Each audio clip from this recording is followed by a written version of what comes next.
Mr. Speaker, it is the agenda of this House to call the service chiefs. What are you doing? That the territory of Nigeria is falling under the terrorists.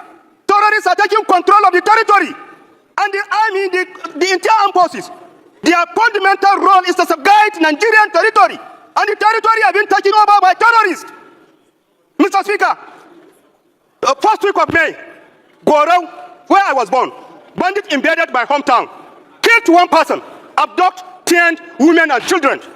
Mr. Speaker, only 5 days, bandits invaded people in Rima town, abducted 24 people, killed one innocent and had Hassan Mekanta. Where are we going? As a nation, where are we heading to? Ibioriola, wherever you like, you head to. Let's see, tell Nigeria fún aláriwo yìí, wọ́n láláriwo of House of Representatives. Wọ́n ní irú wọn pọ̀, mo ní tó sì sọ́dà. Wọ́n náà fi búrẹ́dì kó wá lómi ọbẹ̀ ní. Wọ́n ní gbogbo ariwo tó máa ń pa rèé, ń ta fẹ́ gbọ́, náà máa ń pa láriwo. Wọ́n ní ń ta nǹkan fẹ́ sọ fún rèé pé owó tóun náà ń gbà gẹ́gẹ́ bí sálárì ṣó lè fún àwọn ọmọ ológun Nàìjíríà. Ṣó lè fi ṣe pàṣípààrọ̀. Pé ọ̀pọ̀ nínú àwọn aláriwo emolumenti wọn lásán, allowance wọn lásán, wọ́n ní ó tó san owó oṣù sójà bíi 10 tó ń gbà lóṣù. Ariwo lẹ wá ń pa sójà, ẹ̀yà kan lè dáàbò bò yín. Èló lẹ́ ń fún wọn ní sálárì lèmi náà bá yà agbẹnu dákẹ́ wípé òótọ́ ni eléyìí mo fi kí yín káàbọ̀ aláriwo of Africa. La fi kí yín káàbọ̀. Sínú ìdílé aláyà yálọ̀gá mi ẹ̀yin náà ti ń pariwo ẹ̀ǹké tantan ó ní ẹ̀dẹ̀ńlẹ̀ mo níròyìn lèmi wá kàṣùgbọ̀n ó dẹ̀ńlẹ̀ díẹ̀ ó dáa mo kí yín káàbọ̀ sínú ìdílé aláyọ̀ lónìí bó lójú ọjọ́ lọ́dọ̀ yín o ó dáa alábàlá lérè fìtà mọ́ gbà yọjú lójú fèrèsé náà ni o lọ́dọ̀ àwọn asòfin yín ní House of Representatives la gbà yọjú o wọ́n ṣe bẹ́bẹ́ lórí ọ̀rọ̀ state police àndúróde àwọn akẹgbẹ́ wọn ní Red Chamber ìyẹn ní Senate bóyá àwọn náà ó sì bẹ̀bẹ̀ ṣùgbọ́n wọ́n sì ń bára wọn fà á lórí ọ̀rọ̀ NNPC kò sí NNPC ẹjẹ́ àtẹ̀wájú àròjọ mùsùlùkùn. They don't start.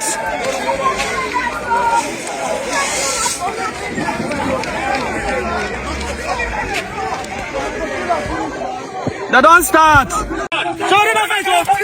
Nigerian police is over there. Nigerian police is over there. Nigerian police. Nigerian police. Nigerian police. Nigerian police. Nigerian police is over there. Nigerian police. Nigerian police. Nigerian police. Nigerian police. Nigerian. Excuse me. Can you move? Oh, yes, please. I am one that always advocate for increment in salaries of police. You know why? The police structure in Nigeria is one of the poorest in the world. But I like all of you for taking up this job because we better make we see police to see thief. So we are happy with you people. But this message I have is very simple. Okay, all of us know that you cannot afford to jackpot. Most of you join police because you don't want to become a thief. Most of you now, you know what is happening in the country that is not good. But you cannot talk because of the uniform you are putting on. I know this, but please, if you go to your office, quietly, the Oga that you escort, tell him, Oga, let's really do this job. The country entrusts us with the budget, let's really do this job. Let's really do this job. If we are to come out against the police, the people are more. Okay, before you joined the police, there was a Nigeria.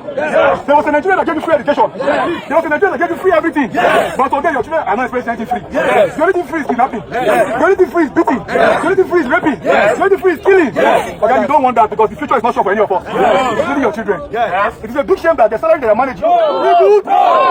Ó kọ́mọdé ó kàgbàgbà bẹ́ẹ̀ náà ni kò yọ bàbá Fẹ́mi Fálànà lẹ́yìn sáré wo díẹ̀ nínú bí bàbá Fẹ́mi Fálànà náà ṣe dá sí ọ̀rọ̀ yìí wípé àwọn onímọ̀ wo àwọn yóò ti ń ran pàápàá jùlọ lónìí ọjọ́ democracy àwọn àtìyàwó wọn àwọn náà jáde síta.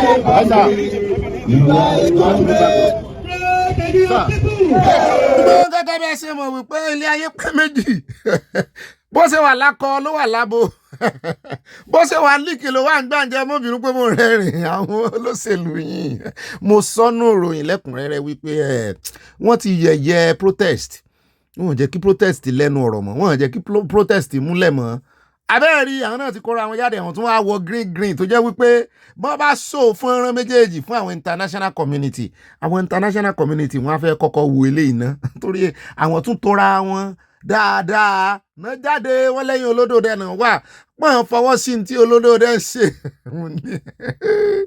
arógo láìwọ́sẹ̀lẹ̀ Nàìjíríà ohun tó fọ́ protest lẹ́nu nìyẹn protest gan tẹ́lẹ̀tẹ́ wọ́n yin tear gas bí o ó sì wá jẹ́bi tí sòwò rẹ̀ wà náà ti yin tear gas àwọn agbófinró yìí náà ìjà wọn náà sì ń já ikú wọn náà ń kó lọ àwẹ̀ wọn náà ń gbà ṣùgbọ́n wọn sì gbèjà. ṣùgbọ́n inú mi dùn sí ọ̀rọ̀ tí Pokoli sọ níbi tí VDM àtàwọn asọmọgbé rẹ̀ ti ṣe protest tiwọn wọ́n dán dúró mo ti ẹ̀rí bábu àyà ńlá ṣùgbọ́n ọ̀rọ̀ tó sọ sáwọn ọlọ́pàá yẹn wọ́n délé mọ́ ronú ni. mo sì miss ilé jurisdiction mi rèé o Ìkẹjà ayé mi under bridge. VDM for a reason. So you people can see that the power of the people is more than the power of the people in government. People are tired. This is the worst government ever since the creation of our country itself. Since democracy, this is the worst government ever. Most wicked government. And you, the people, that you are quiet. You are quiet because that's why don't eat you down. You must get up. You must behave like a true citizen. Àwọn èèyàn láwọn ò ní sọ̀rọ̀ sí Isaac báyìí nítorí àwọn sì ń bá mọ́ọ̀nù tìyàwó rẹ̀ lọ́wọ́ wọ́n ní àwọn fúnlẹ̀ excuse pé bóyá torí ẹ̀ ní ò sì jáde at least bí ò jáde ó sọ̀rọ̀ láti inú ilé ṣùgbọ́n ohun tó bá wẹ lẹ́nu ló lè fẹnu ẹ sọ wọ́n ní orin tí wọ́n ń kọ fún ni pé n tó wù ọ́ ló fẹnu rẹ̀ sọ àwọn tí ò sì sọ̀rọ̀ náà fi wọ́n lẹ̀ n tó wù wọ́n náà fẹnu wọn ṣe sọ wọ́n fagídí mú yàn ni mo ní ẹ jẹ́ kí gbogbo wa ó sọ̀rọ̀ tá a bá ra ìdá o.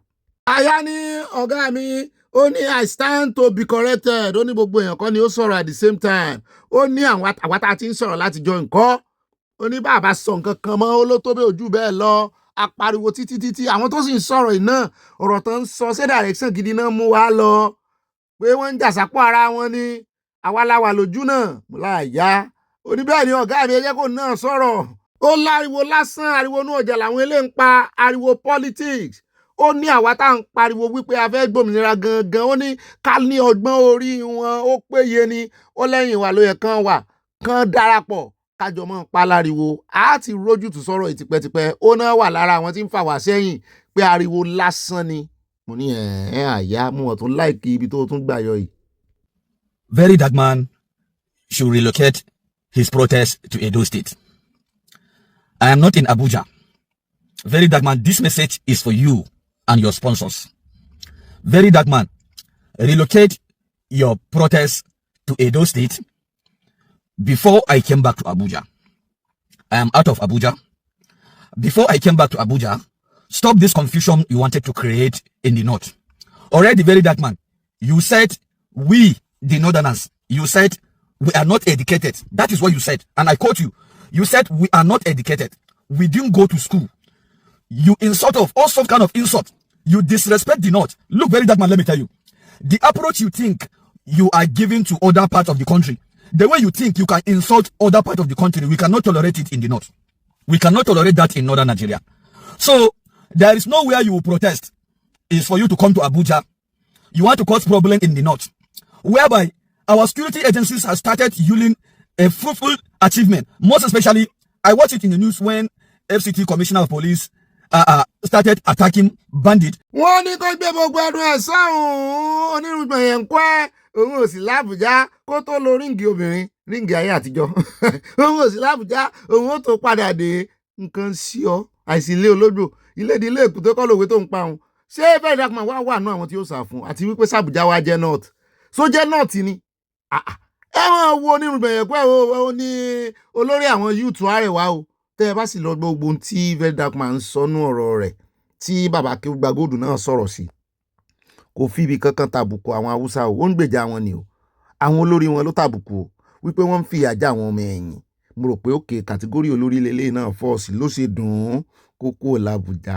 ẹ gbọ́ ọmọ tòrò lẹ́nu rẹ̀ látinú kámẹ́rà ẹnu rẹ̀ rún ọ̀rọ̀ ẹnu rẹ̀ rún ṣébó oníkan lọ gbé very dark man ni ó ṣe tẹ̀sán mọ́ ọ̀rọ̀ rẹ̀ ó ṣe nìkan gbé ewó ti dé nísìn. If I come back to Abu kí lè lè fẹ́ sí oríṣiríṣi ọ̀bẹ láàrin lọ́jọ́ òkú erin o. báwo ọ̀pọ̀lọpọ̀ àwọn èèyàn sọ̀rọ̀ bàbá Fẹ́mi Fálànà ìyàwó wọn ọmọ wọn náà jáde ṣùgbọ́n a lè lò ó torí time ká mọ̀ pẹ́ jù lórí protest yìí ṣùgbọ́n àti fún one time àwọn náà ti express ara wọn ààrẹ olódòdó náà sọ̀rọ̀ o ṣùgbọ́n inú abala ń bára yìí láti lò bẹ́ẹ̀ náà ni àwọn tó dissect ọ̀rọ̀ wọn àwọn ọ̀rọ̀ kan táwọn èèyàn gbà àwọn kan táwọn èèyàn ò gbà wọn agree pẹ̀lú ọ̀pọ̀lọpọ̀ ọ̀rọ̀ wọn tán sọ wípé pàápàá jùlọ lórí insecurity tán ní insecurity ti dínkù pàápàá jùlọ ikú látọwọ́ terrorist agbésùnmọ̀mí wọn ló ti dínkù by 81%. ẹgbẹ́ ọ̀sẹ̀ ẹgbà láti 2015 ni o mi ò mọ àwọn tó kọ dátà fún wọn bóyá òótọ́ ni bóyá rọ ni ààyè gbogbo ẹ̀ lójú bàbá dénú àbàlẹ̀ ń bára ẹjá tẹ̀ iwájú ẹjá dé South Africa ká. àmì ayò 2-0 ní Mexico ni wọ́n fi ojú South Africa gbólẹ̀ ní World Cup tó lọ lọ́wọ́ inú stúdíò wọn rèé wọ́n máa ń sunkún mọ́ ni. àyà ni ọ̀gá mi bá ń sọ fún wọn wípé ọjọ́ ẹkún wọn ò tí ì tó ọjọ́ ẹlẹ́yà wọn ó kù sí dẹ̀dẹ̀. gbọ́ àwọn ọmọ adúláwọ̀ pátápátá ló ń fi wọ́n ṣe ẹlẹ́yà bẹ́ẹ̀ náà ni wọ́n rè wọ jẹ́sí Mexico àti kọ́lọ̀ ọ̀hún ó sì ṣe green náà ní Mexico ń lò ó súnmọ́ tíá gbogbo àti Ghana o àti Zimbabwe o àti Botswana o àti Angola o ẹ̀yìn Mexico gbogbo wọn wà 2-0 wọ́n ná wọn náà bá tún lẹ́nu wọ́n ní ṣé kìí sẹ́yìn àwọn ló yẹ kí other African countries wà pé kódà ká wà lẹ́yìn Mexico jù bẹ́ẹ̀ lọ wọ́n ní kò tún ìlú wa ṣe a ní kò dá nǹkan kan àfojú yín gbolẹ̀ ẹ̀yin olubi ẹ̀dá ṣùgbọ́n à ń gbé ìyáàfin Àbíkẹ́ Dábírí ẹ̀ wò wọ́n ro ẹjọ́ ìtààmọ̀ tẹ́lẹ̀ lórí ọ̀rọ̀ South Africa àti xenophobia àtàwọn ọmọ Nàìjíríà tán kó wálé ẹ gbọ́ làbárí Babádé náà àkójọpọ̀ ọ̀rọ̀ ẹ̀yìn. Hello, this is Iru Ekun.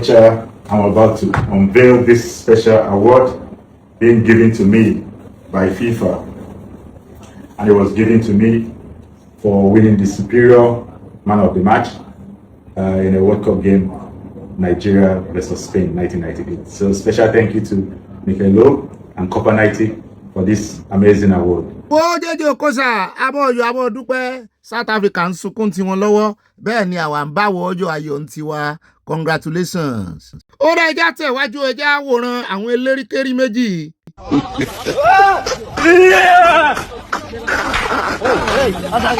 kí mọ̀ ṣeré náà ṣe àwọn bandits mọ̀ ní àwọn agbésùnmọ̀mí ìkan gbé RPG ìkan mọ̀ bẹ̀rẹ̀ dání wọn náà ń jà ní o ló wá rí ìgbé RPG mọ̀ ní tán fi lè gbé RPG lòdì síra wọn bó náà ṣe wá ní mọ̀ ṣèṣekúṣe láàrin ìlú. ó dá níbẹ̀ já kún bẹ́ẹ̀ já yà lọ́dọ̀ àwọn tó ń gbé ń gbèkùn wọ́n kó wọn ń papá mọ́ra lọ́jọ́ sí olórí ogun tí ò gbọ́dọ̀ kẹ́yìn ogun wà láàrin wọn àtìyàwó rẹ̀ tó sọ̀rọ̀ láìpẹ́ yìí tó lóun rawọ́ ẹ̀bẹ̀ àwọn náà lẹ̀ ń wò nílẹ̀ yìí o ex-major general ìyẹn former spokesman fún ilé ológun fún armed forces pátápátá headquarters àwọn náà lẹ̀ ń wò nílẹ̀ ìyàwó rẹ̀ tó sọ̀rọ̀ lọ́jọ́ sí mo ló máa ṣe o àtàwọn tán kó mọ́ wọn ẹ ò mọ̀ ṣe tò wọ́n lẹ̀ ẹsẹ̀ bàbá yẹn ti wú tó bá wá jẹ́ pé bàbá yìí ń lo oògùn kó tó kú òǹlé kó tó di pé wọ́n jí gbé ibo ló ti fẹ́ mọ róògùn ní ìsìn tí ó mọ̀ lò abẹ́rẹ́ rẹ̀ sẹ́bù ṣe wú ni wọ́n tún bá a fi bí ewé wọ́n bá a fi bò ó bóyá gbò ní abẹ́rẹ́ ayé mi o. ó dá o bàbá dénú àkójọpọ̀ ròyìn àyà lọ́dọ̀ àwọn sínẹ́ẹ̀tì náà wọ́n ti ní àwọn ò fẹ́ gbọ́ negotiation kankan mọ́ ìṣe Katsina o ìṣe Zamfara gbogbo state nílẹ̀ Haúsá tán negotiate pẹ̀lú àwọn Boko Haram àti àwọn tí wọ́n ń display ransom wọ́n ní kí àwọn DSS kán rè mọ́ mú wọn. ó dá jẹ́ àyà bàràbàrà káyà lọ́dọ̀ ọmọbìnrin tẹ̀ ń wò yìí àti ọmọ rẹ̀ kékeré ní gbìyànjú láti fà á tó sì ń dá àwọn ọlọ́kadà dúró pé ẹ mọ̀ tẹ mọ̀mọ́ òun lórí mọ́lẹ̀ o.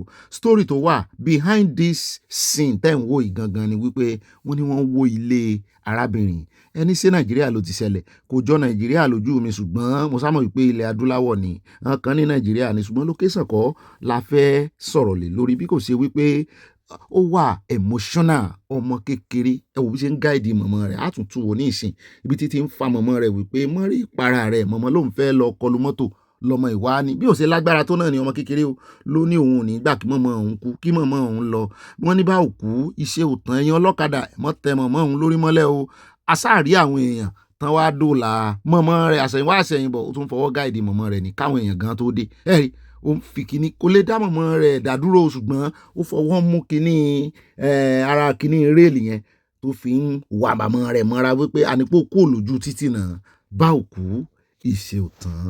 mo ti sọ bí iná mọ̀ gà.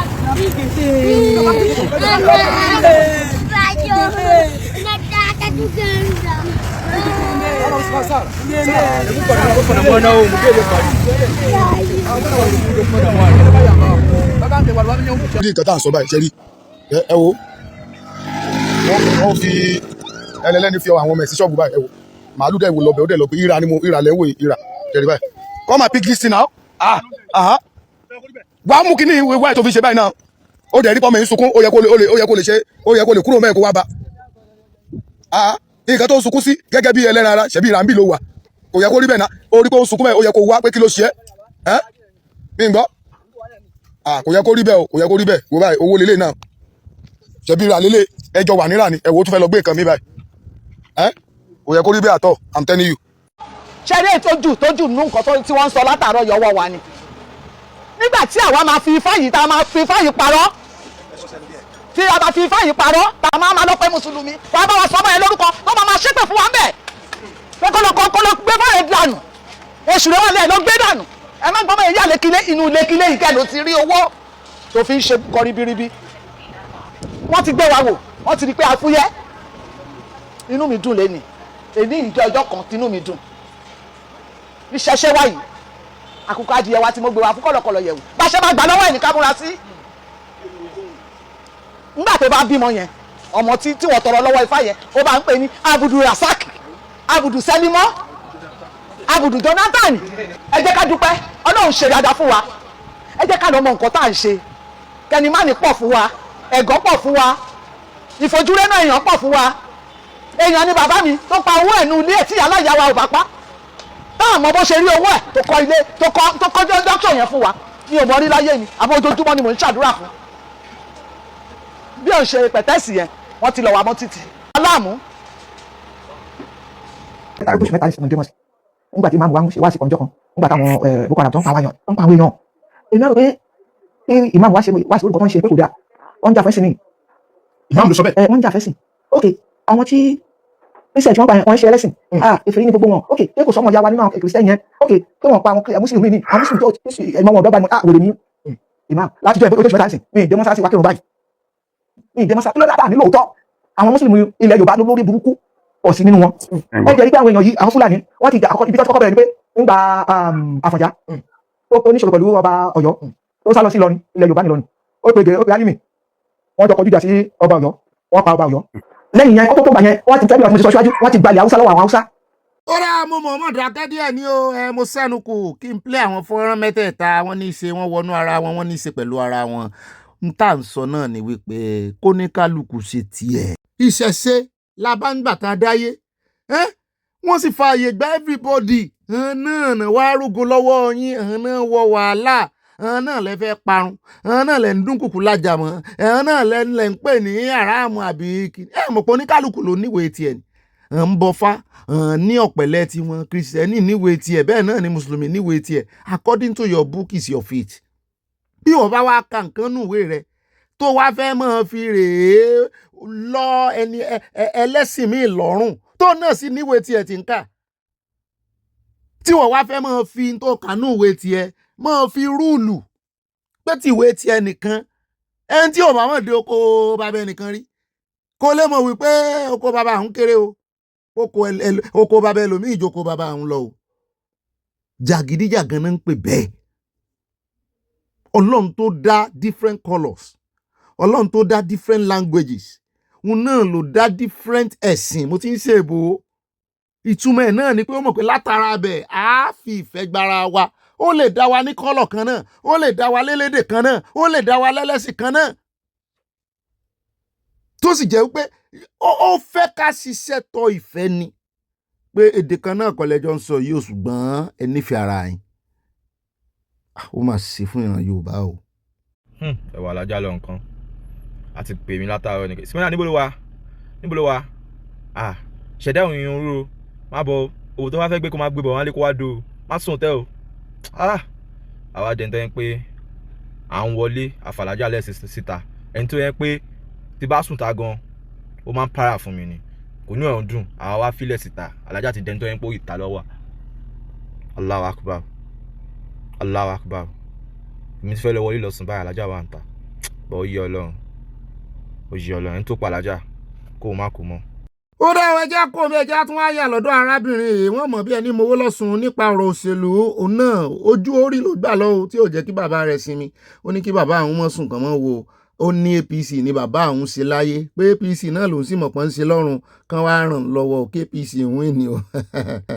APC program ilé ẹsẹ̀ tàbí kú o ilé ẹsẹ̀ tàbí kú ẹ sì sọ fún mi ẹni kí n ṣe APC o kí n ṣe APC o gbogbo tí lọ tí ń bọ̀ lẹ́ẹ̀ máa gbé fún mi àmọ́ tọ̀ ìfẹ́ wọn rúbò mi lójú nígbà náà torí ọlọ́mọ bàbá mi sọ wípé ní ẹgbẹ́ apààyàn ẹgbẹ́ tí ò dé ẹgbẹ́ àdàlúrú bàbá mi ní ẹgbẹ́ àdàlúrú lẹ́gbẹ́ PDP wáwọn ni dẹ́mọ́ wọn jọ ní àbúrò àwọn pé kí n má ṣe títí wọn nígbà fẹ́ wọn bò mí lójú ńkọ́ ètò ayé yóò ní dàrú gbogbo ẹ̀yin èèyàn o ọ̀rọ̀ yóò ní dájú ẹ má bọ̀ ẹ̀yin ọmọ mi ẹ wá gbà ẹ má bọ̀ ọlá aláwọlá lọ́sà yìí lábìlẹ̀ ọlá aláwọlá ìṣàdúrà kó mọ́ gbà ní láyé ìṣàdúrà kó ṣé mo lọ́ni sí iye ìlú ọmọ mi wọ inú kan ní fi ń ṣe gbogbo ẹ̀yin ọ̀tá ọmọ lọ́dọ̀ ọdẹ ti la náà ẹ ti sẹ̀ sí ayé mo sọ pé mo tó fún yín ẹ̀yàn mẹ́ta tẹ́lẹ̀ ẹ fẹ́ kọ́ adírabìtì ẹ sọ wípé ẹ̀ńdẹ̀dẹ̀ irú ẹ̀mí mi ẹ yọ̀ǹda àwọn méjì hùn ẹ wá fèsì mi kọ́lọ́wọ́ fèsì yín kọ́lọ́wọ́ dá kó kú ọ̀rọ̀ dìde báyìí kó mọ̀ fínísì yín báwọn gbogbo ẹjọ́ ẹni burúkú tẹ̀ pé ẹ wọ́n lọ ní fáìlì yín dànù ni wọ́n lọ ní fáìlì yín subhana rabbika rabbil izzati amma yasifun.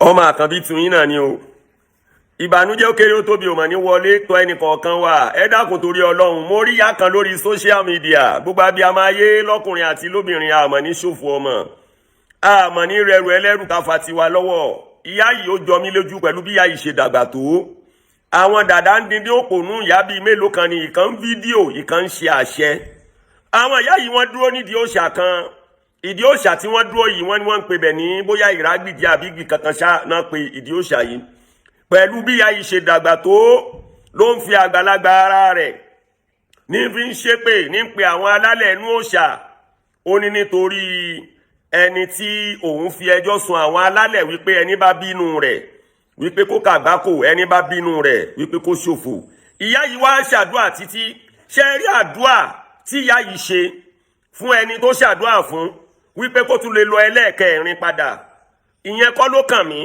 ìyẹn ò dẹ̀ jẹ́ tuntun àti rẹ́ni tó yọ ẹpọ̀n lẹ̀ tó bọ́ra rẹ̀ lẹ̀ sí òhò tó lọ sídìí odò òkun tó ní nítorí kí ẹni náà kí lágbájá kan lè wọlé sórí oyè ipò ìjọba olóṣèlú adúpẹ́ lọ́dọ̀ Ọlọ́run wípé ẹni ìyẹn padà wọlé látara àgbà táwọn màláíkà fojú rí ẹpọ̀n àti hórópọ̀n onítọ̀hún nídìí òkun àti nídìí ọ̀sà ṣùgbọ́n ṣe mí láàánú pé ẹni náà látúwárí tó wá bọ́ sórí ayélujára o tó pariwo wípé wọn wòun lẹ́ẹ̀mejì wọn fún un ní nǹkan kan a kú oríire ó ṣe lórí ti Nàìjíríà ní inú mi dẹ̀dùn wípé lásìkò tá a wà yẹ ẹni tó lọ sókun tó ṣíra álẹ̀ tó ṣe gbogbo ẹ̀ tó náà tí gbogbo ayé rí hòhò rẹ̀ nítorí kéèyàn lè lo ipò ayé inú mi dùn wípé àsìkò tá a wà yìí náà epo wọn òun náà ń bá wa repo ọ̀wọ́n gbogbo nǹkan gbówó lórí òun náà ń bá wa ra nǹkan tó gbówó lórí bóò ni ọba ti dáa tó bá débi tó ti fẹ́ repo ẹpọ̀n tó sílẹ̀ àti hórópọ̀n tó sílẹ̀ lọ́jọ́ kìíní àná ni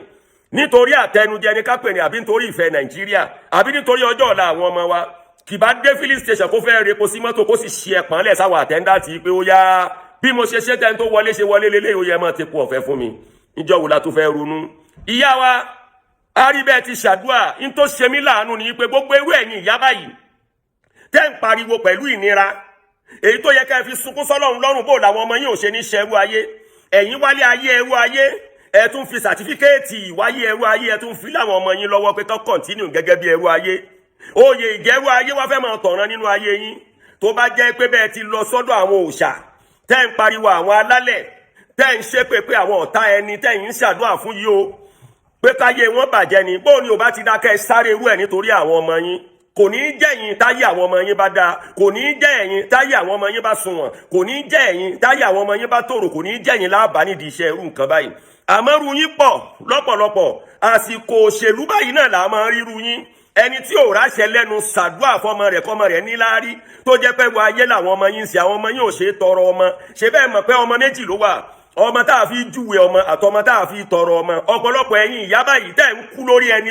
nítorí kan lè wọlé àṣẹ ti gún o ó kú bá ṣe ó ṣe gun ayé yín tẹ́ ṣe rí bá ti ṣe ẹ ti lọ́sàn o ẹ láàárọ̀ ó kú bẹ́ẹ̀ ṣe lálẹ́ o ìyàwó elépè tí wọ́n lọ dí ìrágbìjì mo ti ẹ̀ gbọ́ pé wọ́n ló kù díẹ̀ kẹ́ ẹ tọ̀ sára kẹ́ ẹ yàgbẹ́ sára bẹ́ẹ̀ ṣe ń pariwo bóun ni ò bá ti jẹ́ kó jẹ́ pé gbogbo ẹ̀yin ìyá wa tó jẹ́ pé lásìkò òṣèlú láàárín yín lọ́tún yín lọ́sì bẹ́ẹ̀ tí ń lọ lọ́tún lọ lọ́sì ní jẹ́ ẹ lọ bẹ́ẹ̀ nítorí àwọn ọmọ tí ó wo lédè yín bóyá lẹ rántí pa àwọn pípù tá à ń sọ yìí o àsìkò kan pọ̀ tó jẹ́ pé nọ́mbà tẹ́ ẹ bá fún wọn kí wọ́n tó wọlé ẹjọ jẹ ẹjọ mú nọ́mbà yín ó mọ wọlé kẹ́ ẹ pè wọ́n lóru lọ́sàn-án ó dá yín lóhùn ẹ jẹ́ wọn wọlé tán èyí tó bẹ̀rẹ̀ pẹ̀lú 1 yóò yí padà sórí 80. báwo ni bẹ́ẹ̀ já sáré fún yín lọ́dẹ̀tì lórí ìtàn ọmọ tán kó lọ lọ́yọ̀ stéètì wọ́n ní Ṣèyí Mákindé sọ̀rọ̀ ó kàn ra yín náà ní torí ó ní kì í sásìkò ọ̀rọ̀ àsìkò action ni wípé àwọn ọmọ jurisdiction ibi tí àwọn ọmọ yẹn tí wọ́n wà wọ́n àti ìkó wọn kọjá Ọ̀yọ́ inú igbó Old National Park náà sì wà ó tẹ̀ jẹ́ pé wọ́n farasin wọ́n farapamọ́ ṣùgbọ́n àwọn ti kófìrí location wọn ǹdọ́gbọ̀n àti kó wọn láti yọ wọn kó nù kẹkùn pẹyẹpẹyẹ tán wà ní o àwọn ò sinmi o bẹ́ẹ̀ làwọn ò sùn àti wípé gbogbo ọ̀rọ̀ tó ń sọ tó ń rìn gèlè tí ìwà lọ́jọ́ sí tó ń fi ọkàn àwọn ọmọ Nàìjíríà balẹ̀ àtàwọn ẹbí àwọn tán kó lọ wípé wọ́n tó gbà wọ́n jáde wípé kì í ṣèlérí asán o pé kẹ́ ẹ fọkàn balẹ̀ ilé ìmúnú mi dùn wípé at least inú Ọ̀yọ́ náà sì wà ṣùgbọ́n kínú wa lè dùn kanlẹ̀ kan jọ gbogbo àwọn tó bá yẹ kán fún láàyè kan bá ṣiṣẹ́ pọ̀ kan jọ ṣiṣẹ́ pọ̀ o. bẹ́ẹ̀ náà ni mo sì gbọ́ wípé ìtara ọmọ abiyamọ tòótọ́ Sunday Igboho ṣà wípé ó sì ń kọ lẹ́tà náà ní o wípé ẹ jẹ́ káwọn jọ ṣiṣẹ́ pọ̀ bẹ́ẹ̀ bá jẹ́ kó ń wọnú igbó yẹn ní ìsìn ẹ tún wá wo àwọn tí àwọn tún gbà lẹ́ o ọwọ́ tún bá àwọn kan o bẹ́ẹ̀ náà ni ní gbogbo àwọn skul òun ò béèrè owó lọ́wọ́ yín ẹ fóun níwèé kẹ́ ẹ buwọ́ sí òun ti kọ lẹ́tà sí gbogbo báwọn ṣe dóòlà báwọn ṣe máa ń pèsè ètò ààbò láwọn sùkúù káàkiri ìpínlẹ̀ Ọ̀yọ́ ẹ jẹ́ kó ń mójútó tẹ́lómi bá lè ṣe náà ẹ fún ẹ mọ̀ wòra yín ràn. mo sì gbọ́ wọ́n ní bọ̀dàgà ní tiwọn wọ́n ní wọ́n sì ń ṣẹ̀tánú kiri àtàwọn asọ̀mọ̀gbé wọ́n ń ṣe fídíò kiri àwọn tó ń bú social media làwọn àti àwọn ìrégbè wọn náà wá ń lò kiri ní ìsìn náà fi ń sọ̀rọ̀ kiri mo ti ẹ̀gbọ́n wọn náà sọ wípé mẹ́sẹ̀gì tàwọn fún June 12 ni wípé káwọn ọmọ Yorùbá rántí o torí àwọn ọmọ Yorùbá ló ti Abíọ́lá tán fi tì wẹ̀wọ̀n tó fi pàpàkù pé ṣé ẹ rántí pé Ààrẹ Ọ̀nà Kakanfò l'Abíọ́lá náà wípé ẹ̀ létí òun tòun o. ẹ jẹ́ àdọ́yọ̀ káfílẹ̀ ìrántí.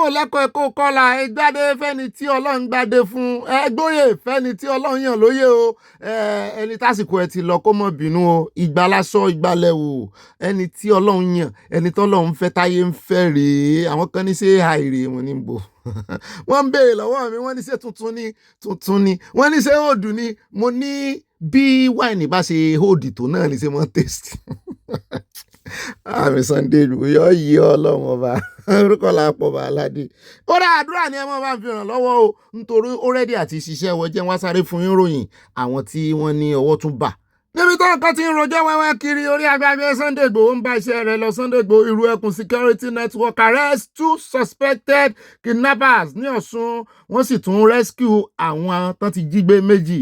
Operative of the Iru Ekun security network funded by Chief Sunday Igboho Adéyẹmọ Òòṣà wọ́n ní wọ́n ti mú àwọn méjì o tí wọ́n fura sí ní ọ̀rá ìgbómìnà ẹ̀pẹ̀lẹ́ gbogbo àwọn èèyàn bẹ̀kẹ́ kọ̀ǹfàmù ẹ̀ ń bá fẹ́ kọ̀ǹfàmù ẹ̀ lórí òtítọ́ àtòdodo níròyìn tiwa. Wọ́n ní lẹ́yìn ìgbà tí wọ́n gbé iṣẹ́ láabi wọn ṣe tán wọ́n jí èèyàn méjì lọ́wọ́ wọ́n ní ṣùgbọ́n nígbà tí information tẹ bàbá mi létí ó kàn wọ́n lára wọ́n ní pápápá ni wọ́n lọ́ǹchí ẹ̀ o wọ́n ní wọ́n sì dóòlà ẹ̀mí àwọn tán jí gbé kò sí nǹkan kan tó ṣe wọ́n. Ẹ̀rù tí ń bá àwọn èèyàn rí o láti sọ pé kí Sunday Igboho kan rè gba àwọn tán náà máa gbà léèyàn ń fi ògùn ẹ̀ gbárí fún yín.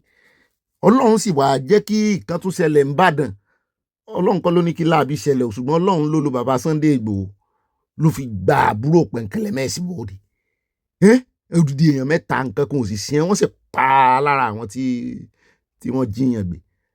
À ń sòótọ́ ọ̀rọ̀ fún yín pé lẹ́yìn Ọlọ́run yàn àwọn aláriwo pọ̀ ń gbòòrò. Mo gbọ́ pé mufti náà fẹ́ forí sọ ibi tó ti fẹ́ kírun ibi tó ti ń pariwo Sunday Igboho wọ́n ló máa ń gba àdá wọ́n lè máa ń gba ìbọn lójú òfurufú. Adúpẹ́ lọ́wọ́ Ọlọ́run Iru Ekun is progressing kò ṣẹjọ́ wẹ́wẹ́ mọ́ tó ń fẹ̀sùn ẹjọ́ wẹ́wẹ́ kàn wá à ń fẹnu wú géètì fẹnu wú gbogbo ẹ̀ náà wá ti rèé wá sọ́kà absorber sẹ́nu wọn nísìn wọ́n ti rèé wọ́n po símẹ́ǹtì àti kankéré sẹ́nu wọn náà wá ń fi ẹnu wúwùkúwù kiri nísìn orí agbágbé tán ti kọ̀ndẹ́ẹ̀mù náà wá padà bẹ́ẹ̀ báyìí ní at this age kéèyàn mọ̀ ní social media ò jẹ́ nǹkan kan sóhun ó máa ṣe o. ó dáa dúpẹ́ lọ́wọ́ Ọlọ́run ní ríjú àlọ́nà Abala lérè fẹ́ bá a pín ó bá dénú ni o kì í ṣe AI crowd o crowd tó rí ìlì ni o ìfẹ́ àìṣẹ̀tàn Ọlọ́run ọba ò sí o. ilẹ̀ Yorùbá kọ́ máa rán ààrẹ lọ sẹ́wọ̀n ni àwọn Yorùbá ló ti Abíọ́lá pé kó lọ declare rẹ̀ pé òun ni president bó ṣe declare rẹ̀ òun ni Abacha àbí kẹ́wọ́n ló fi mú Abíọ́lá years l'Abíọ́lá fi wà nínú ẹ̀wọ̀n tó pa síbẹ̀ èmi náà tí wọ́n débẹ̀ ń sìn ẹbí fẹ́ ti èmi náà ṣé wọ́n ní kó máa ti gbogbo ààrẹ pa.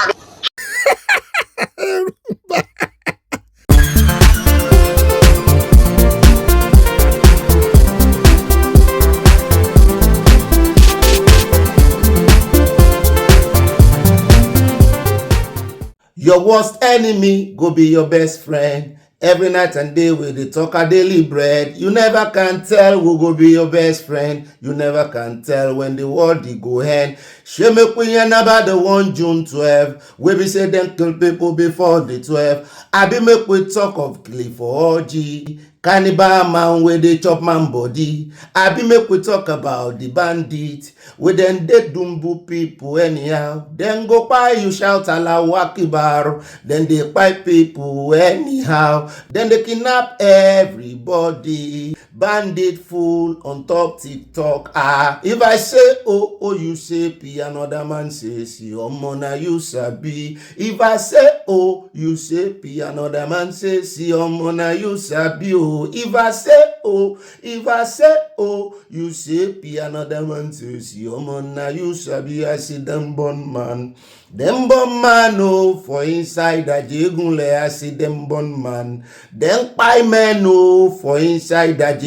O ti kọjá Ajegunle. Them kpai man oh for inside Nigeria. Everywhere Nigeria. Them kpai people for inside Nigeria. So if I say oh you say P, another man say see, omo na you sabi. If I say oh you say P, another man say see, omo na you sabi. I say them born man oh for inside Nigeria. I say them dumbu man with a knife. Àwọn Allahu Akbar ẹ̀yin mùsùlùmí alálàáfíà ẹ múra ẹbẹ̀ sì ń jẹ́ àwọn oníran kankan sì ń ṣagídí orin African China one of the legend ni ẹja gbé fún bọ̀bọ̀ yìí gbogbo orin tó kọ bá ń bẹ̀ ni nípa June 12 ló kọrin ó tún tàbá OPC ìgbà náà lágbára ń gun OPC ìgbà náà táwọn náà ń ṣe yan bí ọkà. If I say oh you say P, another man say C, omo na you sabi kò fẹ́ pè jálẹ̀ ni OPC. If I say O, you say P, another man say C. Nígbà tí agbára ń gùn wọ́n gbà náà tán ṣe yán bí ọkà kan ń bú bàbá Ọbásanjọ́ ni nígbà tó sọ wípé kán shoot aside anybody tó bá pẹ́rẹ́ l'OPC náà sí ayé jẹ́ ńgbà náà Ọlọ́run ọba náà. Ṣùgbọ́n rere ibẹ̀ náà ń fọ́n kiri ní ìsìn rere ibẹ̀ náà ń fọ́n kiri nígbà tó náà ti ń ṣàgbésùnmọ̀mí náà àbí ṣàgbésùnmọ̀mí sáà worst jù bá yẹn lọ. Ṣùgbọ́n báyìí agbésùnmọ̀mí wá dé nǹkan náà sì wà kó gbogbo ohun tán fi ṣeyán bí ọkà nígbà náà kan kó jáde kan fi dojúkọ agbésùnmọ̀mí ẹjọ́ náà wá ń rò lórí àgbàgbé ó yá dem kill man o for inside Ajegunle. Oh yeah, them kill men oh for inside Ajegunle. I say something happen for inside my 12. We go make we all Nigeria come interfere. Something happen inside my 12. We go make all Nigeria come interfere. Nursery student wey they go learn. Omo na him dem kpai make we no yarn. Nursery children wey they go learn. Omo na him dem kpai make we no yarn. Hey, where we dey happy for democracy? Why some useless Muslim they demo decrease? Where we dey happy for democracy? Why some useless bandit the demo decrease? I say them kpai men no for inside Nigeria ló ti wá di báyìí wúra wá ràn látàjégúnlẹ̀ ó dé kó látẹ̀kọ́ ó di gbogbo Nàìjíríà abẹ́ẹ̀rí gbogbo ẹ̀ṣẹ̀ wa ń lọ tán ta ẹ̀jẹ̀ sílẹ̀ ní ha Clifford la gbọ́ tẹ́lẹ̀ tí ń jẹrin èèyàn ń táwọn eléyìí ń jẹ ní ìsìnjẹ́ òjò bẹ́ẹ̀ lọ. Mo kí n káàbọ̀ June 12 lónìí la fi ń ṣèrántí torí ẹ̀ mo ṣe kọrin wọlé ẹ mọ́ bínú orin Yorùbá mo fẹ́ kọ tẹ́lẹ̀ ká ṣe fàájì wọlé ṣùgbọ́n ó yẹ ká rántí ẹni bí èèyàn Abíọ́lá náà ni gbogbo ẹ̀ dálé lórí ọmọ Yorùbá tún wá ní ọ̀pá òun náà ni then kill me wọ́n ti ń pa wọ́n ti pẹ́ ọlọ́mọdé àkóṣe lọ́wọ́. ó dá ní orúkọ June 12 tó ń pè ní democracy ẹgbọ́ where's the democracy Fẹlá náà fi kọrin democracy crazy demo oya democration of grace crazy democration if you no be crazy why for Africa. ó ra ibà democracy yín náà rí o èmi náà ní ibà June 12 yín o mo dé sí yín lọ́rùn kólókó má lè roko kọ́ lọ́nà má lè yẹ̀nà sí ọlídé wà ní Nàìjíríà ọlídé wà lónìí fún June 12 Èkó ló wà mo rò kó ti di ọlídé gbogbo Nàìjíríà ni. ó dá ibà democracy yín náà rí o ṣé democracy wà ní Nàìjíríà èmi náà ń pè ní ibà rìn gínìgínì tí kúmi àti kúyò rìn gínìgínì bọ̀ pàpà parada àyà parada ọdọ ọ̀gá rẹ̀ parada ọdọ àyànú abala comment section abala ẹ̀yìn olólùfẹ́ abala ìbọ̀bọ̀ kí ìbọ̀bọ̀ èmi náà ní abala fẹnuwú géètì fẹnuwú bandit fẹnuwú tí ò dá fẹnuwú sàríà fẹnuwú gbogbo àwọn blasphemy law gbogbo tí ò bá dá fúnlẹ̀ Yorùbá tí ò dá fún àwọn ọmọ káàró òjìrì àfẹnuwú èébúlẹ̀ fi ń bó atẹ́lẹ̀ ìbò ara àwa náà ti kọ̀lẹ́ẹ̀tì lemon stem jùlọ àkọ̀lẹ́ẹ̀tì stone stem jùlọ àfi ń kọ́lé àfi lemon yẹn àfi ṣe lemonade kò jù bá náà lọ èébú ìso àbí iwájú pọlọbọ bí ọ̀nà mọ́kọ́lá bọ́ bá bú mi èébú òso. ó dá ibọ̀ pàpàpàràdà iná rẹ̀ àyàpàràdò ọ̀gá rẹ̀ paradò dá ìyanu abala comment section abẹ́lẹ̀ yìí lólùfẹ́ wa ibà gbé wọn débẹ̀ ibà sẹ́lálà èmi náà ni mò ń jẹ́ ibọ̀ pakọ̀kọ̀ àwọn òpèkè ọkọ̀ àwọn 16 ibà sàn láàrin ajé ní mú ní pẹ̀kọ̀rọ̀pẹ̀kọ̀rọ̀ bọ́ bá kófìrẹ̀ tí ò ní sàn pẹ̀lú rẹ̀ ìwọ náà wọ́n ṣe mistake ní sàn pẹ̀lú rẹ̀ gbalé sí mọ́nà tán kọ́ mọ́ bá gbalé sí mọ́níyà tàbí kó kúkú gbalé ṣàgbójú èmi náà ni mò ń jẹ́ ibà confam ẹ̀kọ́ tó sẹ́ndì mọ́ wà torí àwíjàre kí tó tán lẹ́nu òjò gbogbo ìròyìn tó bá ń gbé gbogbo kọ́mẹ̀ntì tí wọn náà bá ń kọ mọ́ confam ẹ̀ mọ́ verify tí ó jẹ́ lórí òótọ́ àtòdodo nítorí Ọlọ́run gbé ìpìlẹ̀ ìkalẹ̀ ó ṣe ìpìlẹ̀ òtítọ́ ó fi ìpìlẹ̀ òtítọ́ àti òdodo ó fi gbé ilé aláyọ̀ ìkalẹ̀ ìròyìn ọlọ́mọlé ọlọ́mọ ìlú ọlọ́mọ orílẹ̀-èdè ó dàmú kí n káàbọ̀ lẹ́ẹ̀kan sí Ọlọ́run ẹṣẹ́ àjúbà yín o mo sífìlà orí adé ọba tó ju gbogbo ọba lọ o àríran wò nù Nàìjíríà kọ́lọ́run ṣàánú wa oríṣiríṣi. ó dá alákọ̀ọ́kọ́ náà àkórí ìròyìn wa tòní sí mùgẹ́ dáadáa àbí ó fẹ́ jọ ti adésùpínlẹ̀ ọ̀rọ̀ fìlà ń gan òye mi ń gbà mí ẹ sábà mọ́ ní ìjẹ̀bẹ́ àbí kí n kúkú sí ni ó dà bẹ́ẹ̀ ó dà. alákọ̀ọ́kọ́ náà kò rí ìròyìn wa níbi tá a ti mọ̀ dami tútù wájú tá a ti tẹ̀lẹ̀ tútù ìròyìn pọ̀ lónìí lórí ọ̀rọ̀ state police ibẹ̀ náà láti bẹ̀rẹ̀ ọ̀dọ̀ àwọn méjì láti wá ìjà kọ́kọ́ bẹ̀rẹ̀ lọ́dọ̀ bàbá yìí mo like ọ̀rọ̀ tó sọ ó ní ká lóun ní ààrẹ olódòdó ẹni ó ní òun máa disband the Nigerian police pátápátá korogodo mo ní sáwà ní police mọ́ ni lórí ọ̀rọ̀ state police náà ni ó ní tí ń jẹ́ federal ní sí mọ́ ó ní torí wípé corrupt people ti pọ̀ jù ń bẹ́ẹ̀ ó ní if you feel me I will waste you ó ní ohun tẹ́ mọ̀ gbọ́ lẹ́nu wọn wọ́n fi ń kọrin fún ọmọ Nàìjíríà ni tó o bá ga ojú kámẹ́rà sí mi báyìí máa waste ẹ̀ wọ́n sọ́nù wọ́n fẹ̀mí rẹ̀ ṣòfò ó ní ọ̀pọ̀lọpọ̀ wọn ni ọ̀rọ̀ yìí máa ń jáde lẹ́nu wọn ìbọn tán gbé lé wọn lọ́wọ́ kán fi dojú kọ àwọn criminals àwọn ọmọ Nàìjíríà náà máa ń fẹ́ dojú kọ wọ́n ní wọn yàtọ̀ sí alọ́nilọ́wọ́gbà kí làwọn náà ń lò tán bá wá káyàn wọlé ó yá ẹ̀mí rẹ àbí owó rẹ your money or your life wọ́n á kọjú ìbọn sí ọ ọba sì ti kówó fún wọn wọ́n á fi ọlẹ̀ ṣùgbọ́n nígboro ayé lójú gbangba táyà nígbà tó jú mọ́mọ́ tó mọ́mọ́ wọn nígbà náà gan làwọn eléyìí ó kọ̀bọ̀n sí ọ wọ́n lè mú ọ lọ kọ́nà tó bá rí i pé ojú fẹ́ ká wọn ayé fẹ́ rí àwọn tàbí kan dúró lójú títì yẹn náà wọ́n á sọwọ́ kọdọrọ wọ́n á fi gbà wọ́n á ti nàbọn sí wọ́n ti mọ̀ pé ń bẹ̀rù àwọn ìbọn ọwọ́ wọn náà fi dá yàtọ̀ òun náà ni àwọn èèyàn respect aṣọ yẹn mọ́ ṣùgbọ́n bó fẹ́ sí wá fẹ́ respect aṣọ wọn ṣé àwọn tán fẹ́ dálẹ̀ yìí àwọn ti state sáwọn máa dá ìgbà padà sáwọn máa dá ògo wọn padà sáwọn máa rógolo àbọ̀ máa gba ògo lọ́wọ́ àwọn ẹ̀gbọ́n wọn Akẹ́yìndé gbẹ̀gbọ́n à ń bọ̀ ń bẹ́ẹ̀ mú láìkì ọ̀rọ̀ tí bàbá yìí sọ ibẹ̀ láti wá yà lọ́dọ̀ àwọn méjì wọn jọ wà pọ̀ ṣùgbọ́n àríyànjiyàn lọ̀rọ̀ wọn fẹ́ jẹ́ analyst ni wọ́n security analyst ìkan sọ wípé òun gbà lóòótọ́ gbogbo ìlú ló yẹ kó ní ìpele mẹ́ta nínú ẹ̀ka policing ìyẹn agbófinró láti federal sí state level subnational kó tó wá dé the local level tó jẹ́ pé bẹ́ẹ̀ gangan ní intelligence sodo sí ó ní ṣùgbọ́n Nàìjíríà ò tí ì ṣetán mo ní bọ̀dá fètè fahán fètè pè yìí ẹ ti rántí wọn táwọn gbé wá ṣùgbọ́n ibẹ̀ ní ẹnìkejì ti dá lóhùn wọn jọ wà pọ̀ ó ṣùgbọ́n àjọ ń gbé wọn bọ̀ ní ọ̀rọ̀ wọn ló kọlura wọn ibẹ̀ lẹ́nìkejì ti dá wọn ní state police will improve intelligence gathering response analyst èmi náà wá wòye pé this is a good time positioning tí mo máa ń pariwo nígbà tá a máa ń ṣe live show positioning ẹjẹ́ position ara wa tán bá ti bẹ̀rẹ̀ tán bá náà fẹ́ state police ẹmọ́jà àṣà ẹmọ́jà torí pa fẹ́ gbòmìnira káwa náà wá sá pé kò kàn wá ẹjẹ́ á bá wọn dá sí ẹjẹ́ á bá wọn fojú sí ẹjẹ́ á bá wọn mo máa ń kìlọ̀ fún wa nígbà náà mo máa ń sọ ọ́ àmọ́ kìlọ̀ fara mi àmọ́ kìlọ̀ fúnra wa nígbà náà àmọ́ sọ ẹ wà rí wípé Ọlọ́run ló ní bàbá Sunday Igboho padà lé wọ́n fẹ́ kó sí lérú táìmù wọn ní sọ nǹkan kan adúpẹ́ lọ́wọ́ Ọlọ́run wọ́n ti ní ayé sọ̀rọ̀ jù àwọn àtún wá yà lọ́dọ̀ àwọn aráàlú náà àwọn náà gbóhùn sókè wọ́n ní ọ̀pọ̀lọpọ̀ àwọn tá a bi léèrè ọ̀rọ̀ wọn náà fọwọ́ sí wọ́n ní nǹkan tó dáa ni wọ́n ní ẹ̀mọ́ dàn án lóhùn gbogbo àwọn tí wọ́n ń gbégbọ́ ìsọ yìí lórí ọ̀rọ̀ yìí mo ní ó dáa ẹjẹ́ kúkú yà lẹ́gbẹ̀ẹ́ aṣòfin ká gbọ́ lẹ́nu deputy speaker fúnra rẹ̀ Kálù pé kí lẹ rí lọ́lẹ̀ tẹ́ fi garo ọwọ́ kí ló dé tẹ́ ẹ ṣáájú àwọn ẹ̀gbọ́n wọn ní kì í ṣe ẹ̀gbọ́n àwọn kí ló dé tẹ́ ẹ ṣáájú àwọn akẹgbẹ́ yín ní red chamber tẹ́yìn fi mú lọ́kùnkúndùn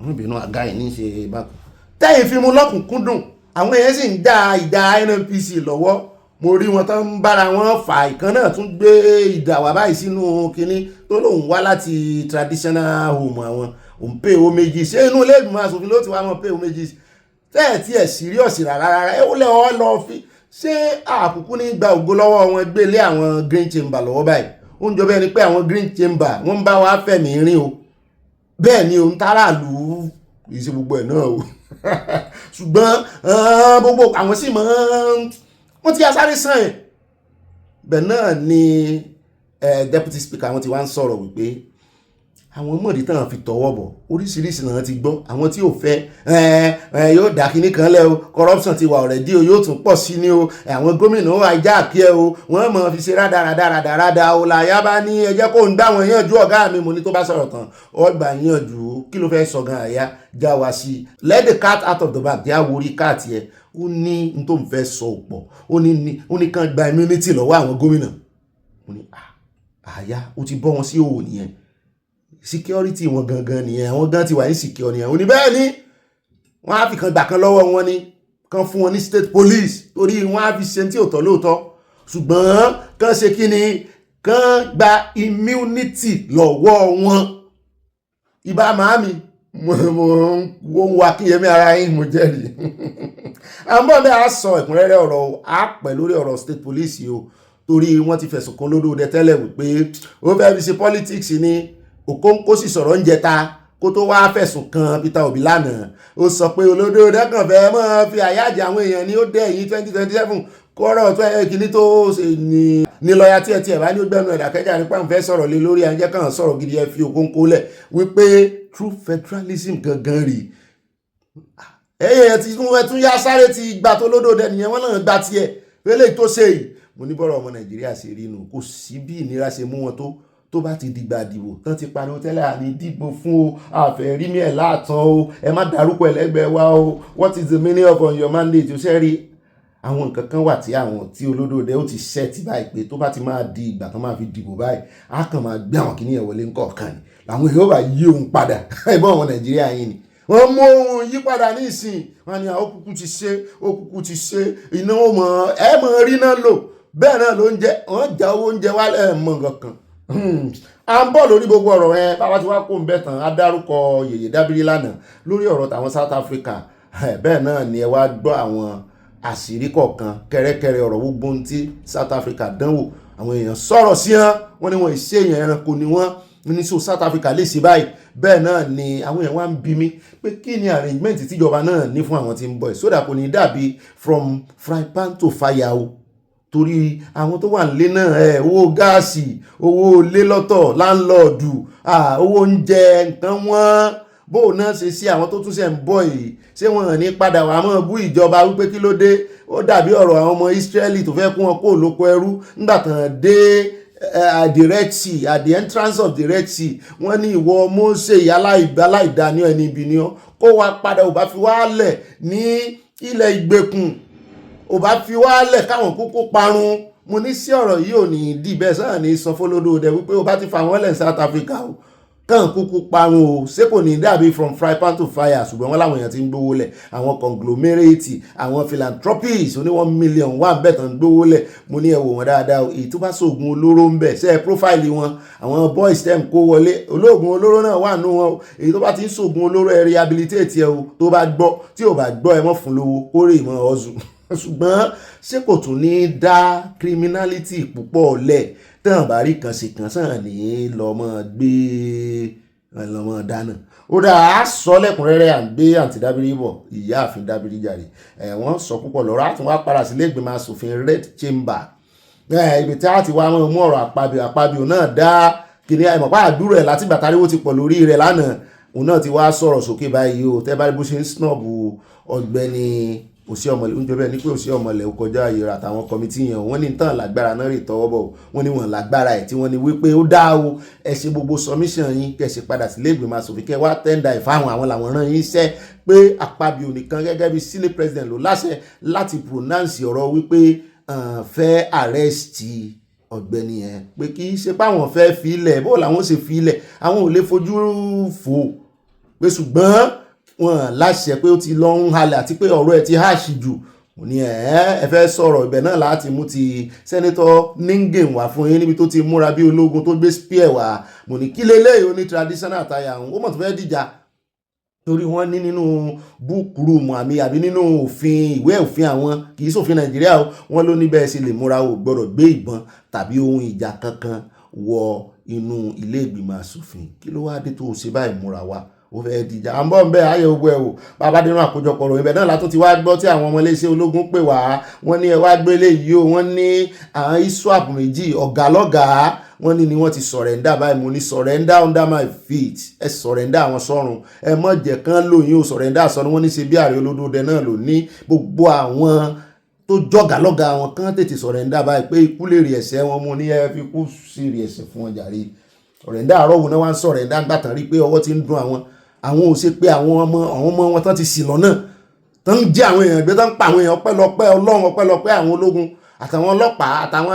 agbófinró àwọn DSS tó ṣe iṣẹ́ akọ ní Kogi wá ń sọ̀rẹ́ndà iye àwọn tá ti kó wọnú agbésùmọ̀mí mélòó náà kó padà pé àwọn fẹ́ fi sọ̀rẹ́ndà àwọn sọ́run èèyàn láwọn ò gbà a sì ń fà lọ́wọ́ ni a mú ìròyìn wá fún yín lẹ́kùnrẹ́rẹ́ bá a bá dé ojú àgbàgbé bẹ́ẹ̀ náà ni bàbá wa kó ń bẹ̀ tán a wà yà lọ́dọ̀ bàbá yìí ká inú Abala Sanawole láti lo gbogbo àwọn ìròyìn tó kù tí mò ń wò yìí ó ń jọ bẹ́ẹ̀ ni pé a ti kógojá lórí ìròyìn àkórí ìròyìn tó ní a ti kógojá a ní pẹ́ rárá ẹja wọnú Abala Sanawole ẹwọ ẹyẹ ẹ ṣe cheese no space for sharia in Yorùbá land ẹ fi ẹ̀rọ wẹ̀lẹ̀ ìfọkànbalẹ̀ ní kẹ́ ẹ fi sọ ẹ mọ̀ wàríwọ̀ ọjà gbogbo ariwo tí oníbẹ̀lẹ́nu ajá olúwo àti ọ̀gá rẹ̀ tọ́jọ́ ń pa àtàwọn àfáà onímọ̀nà fìkì ẹ̀ rí wípé ojú tí wọ́n tún fẹ́ lo ọgbọ́n àlùmọ̀kọ́rọ́ yìí mi ẹ jẹ́ á gbàdúrà fún àwọn tó wà nínú ìgbèkùn ẹ jẹ́ á kọ́kọ́ sọ pé no space for blasphemy law in Yorùbá land kọ́lọ́njọ́ kó mọ̀ mú wọn ẹ mọ̀ bá ń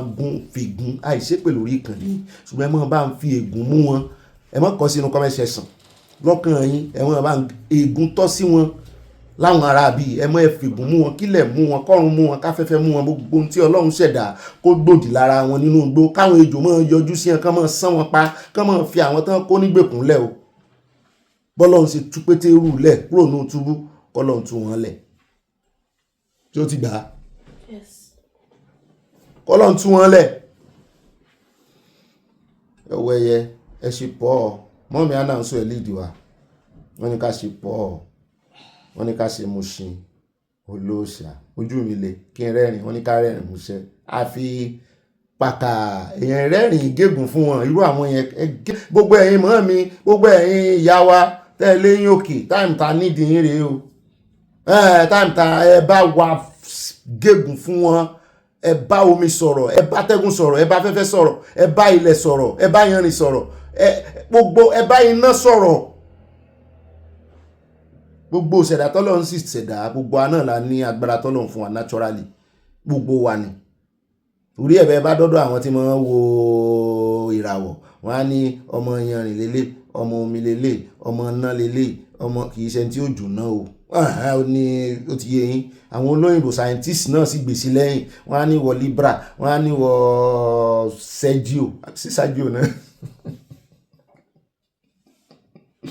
ó dá alákọ̀ọ́kọ́ náà Abala Sanawole ẹjẹ́ àyà lọ́dọ̀ àwọn celebrity wọ́n mọ̀ pọ̀tàn jáde tán náà jí fóònù àwọn níbi tí wọ́n ti lọ ṣe ìsìn kẹ́yìn àṣekágbá fún arákùnrin tó kú láàrin wọn Alex Ekubos gbogbo wọn wọ funfun báyìí ni wọ́n lọ ọbẹ̀ wọ́n rè ṣe ìsìn kẹ́yìn fún nígbà tí ó fi di ìrọ̀lẹ́ fóònù wọ́n ní bí èèyàn 10 náà jí fóònù ẹ̀ lọ́mú ni kí ni gbogbo yín ń wo àwọn wo náà wá jí fóònù yín àbáwọn spirit kíní níbi tẹ́ ti rèé ṣe ìsìnkẹyìn àbáwọn spirit ló wọnú báàgì yín ni arákùnrin kan ló wá sọ arábìnrin kan ló tiẹ̀ kọ́kọ́ ń sọ̀rọ̀ ṣùgbọ́n bó ṣe ń sọ kò jíjà rárá àwọn èèyàn láwọn rí nínú fọ́nrán níbi tí ọmọbìnrin kan tó ti tọwọ́ bọ báàgì ẹ̀ ṣùgbọ́n rí tó ń bọ́ ọmọbìnrin yẹn náà sọ̀rọ̀ wípé fọ́nrán yẹn sọ pé wọ́n jọ mọ́ra wọn àmọ́ náà lè mọ́ra wọn kó ṣe ẹni mọ́ ni ní ṣe ni náà ni ẹ bá ń tẹ̀sí ẹjẹ́ àgbẹ̀lẹ́nu arákùnrin ó dùn gan ó dùn ẹlẹ́dàá rẹ̀ ó ní we are the problem of ourselves ó ní kì í ṣèjọba gbogbo àwọn táwọn bújọba ó ní ẹ wá wo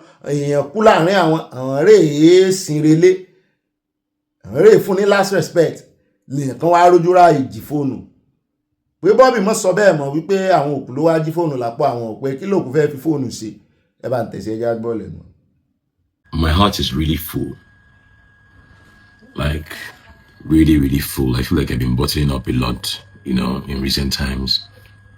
There's so much I want to address. There's so much I want to talk about. But I'm also trying not to be in the news or just set a camera because of the sake of it. You know, plenty of times we complain about the government and how Nigeria is not working and what is, you know, the killings, the insurgencies, which is very true. But I want to even address we as a people today. What are our values? You know, I hear people say, if we get into government, we'll do our best, we'll change things, we'll change policies. And to be honest, I doubt that a lot. Because the beliefs of the average Nigerian man, I'm trying to choose my words carefully. I'll go straight into it.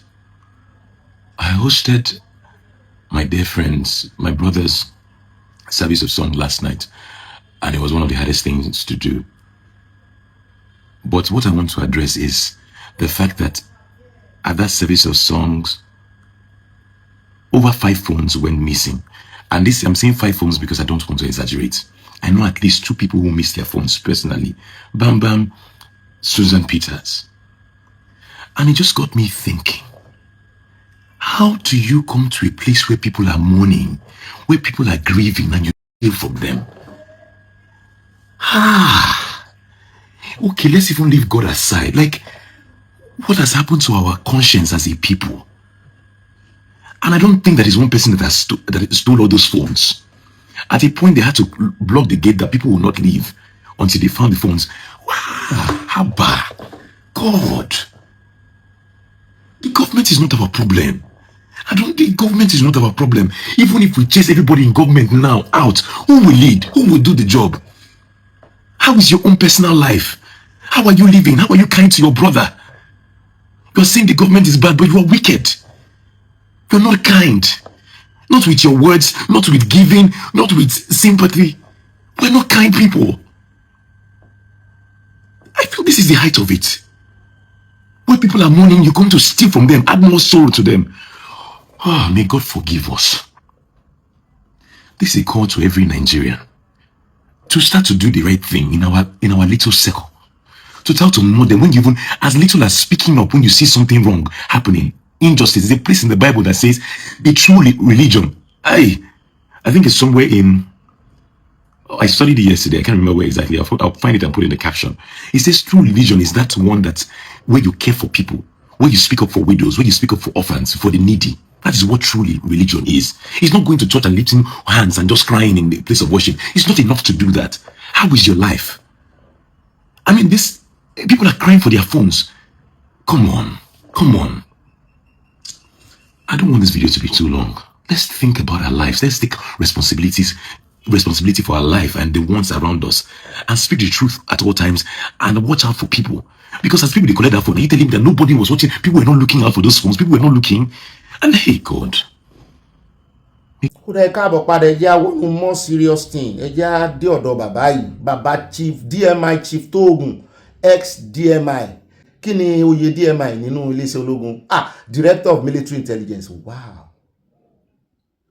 So director of military intelligence ni bàbá yìí tí máa pariwo tipẹ́tipẹ́ wọ́n náà fẹ́ sọ̀kò ọ̀rọ̀ sí orí òrùlé àwọn gómìnà ilẹ̀ Yorùbá wọ́n náà bá lẹ́jọ́ wọ́n náà wòrà àwọn ràn tán ti ṣe DMI rí director of DSS yo bọ̀dà Adéọlá ṣùgbọ́n director àwọn military náà ní DSS tiwọn ọ̀tẹlẹ̀múyẹ́ tiwọn olórí wọn pátápátá ńgbà kan òun ló sọ̀rọ̀ ẹ̀ bóun ti fún wọn ní intelligence yìí imagine ẹ̀dẹ̀ ń béèrè fún intelligence káàkiri ẹ̀ lé lóru bàbá ìta ní nílẹ̀ Yorùbá ó ní as you said I have been shouting I have been complaining to people but nobody listened. You said I was director of military intelligence. Yes, after that I was deputy director general of the SSS. Wọ́n náà tún bá àwọn SSS ṣiṣẹ́ deputy general àwọn òkè ó dà pé lábẹ́ ìṣèjọba ṣé Babangida kọ́ ni ọ̀rọ̀ tí kinní náà mọ̀ dárúkọ wọn gbà yẹn tó fẹ́ di wàhálà ǹjẹ́ ìṣe lórí ọ̀rọ̀ Abíọ́lá.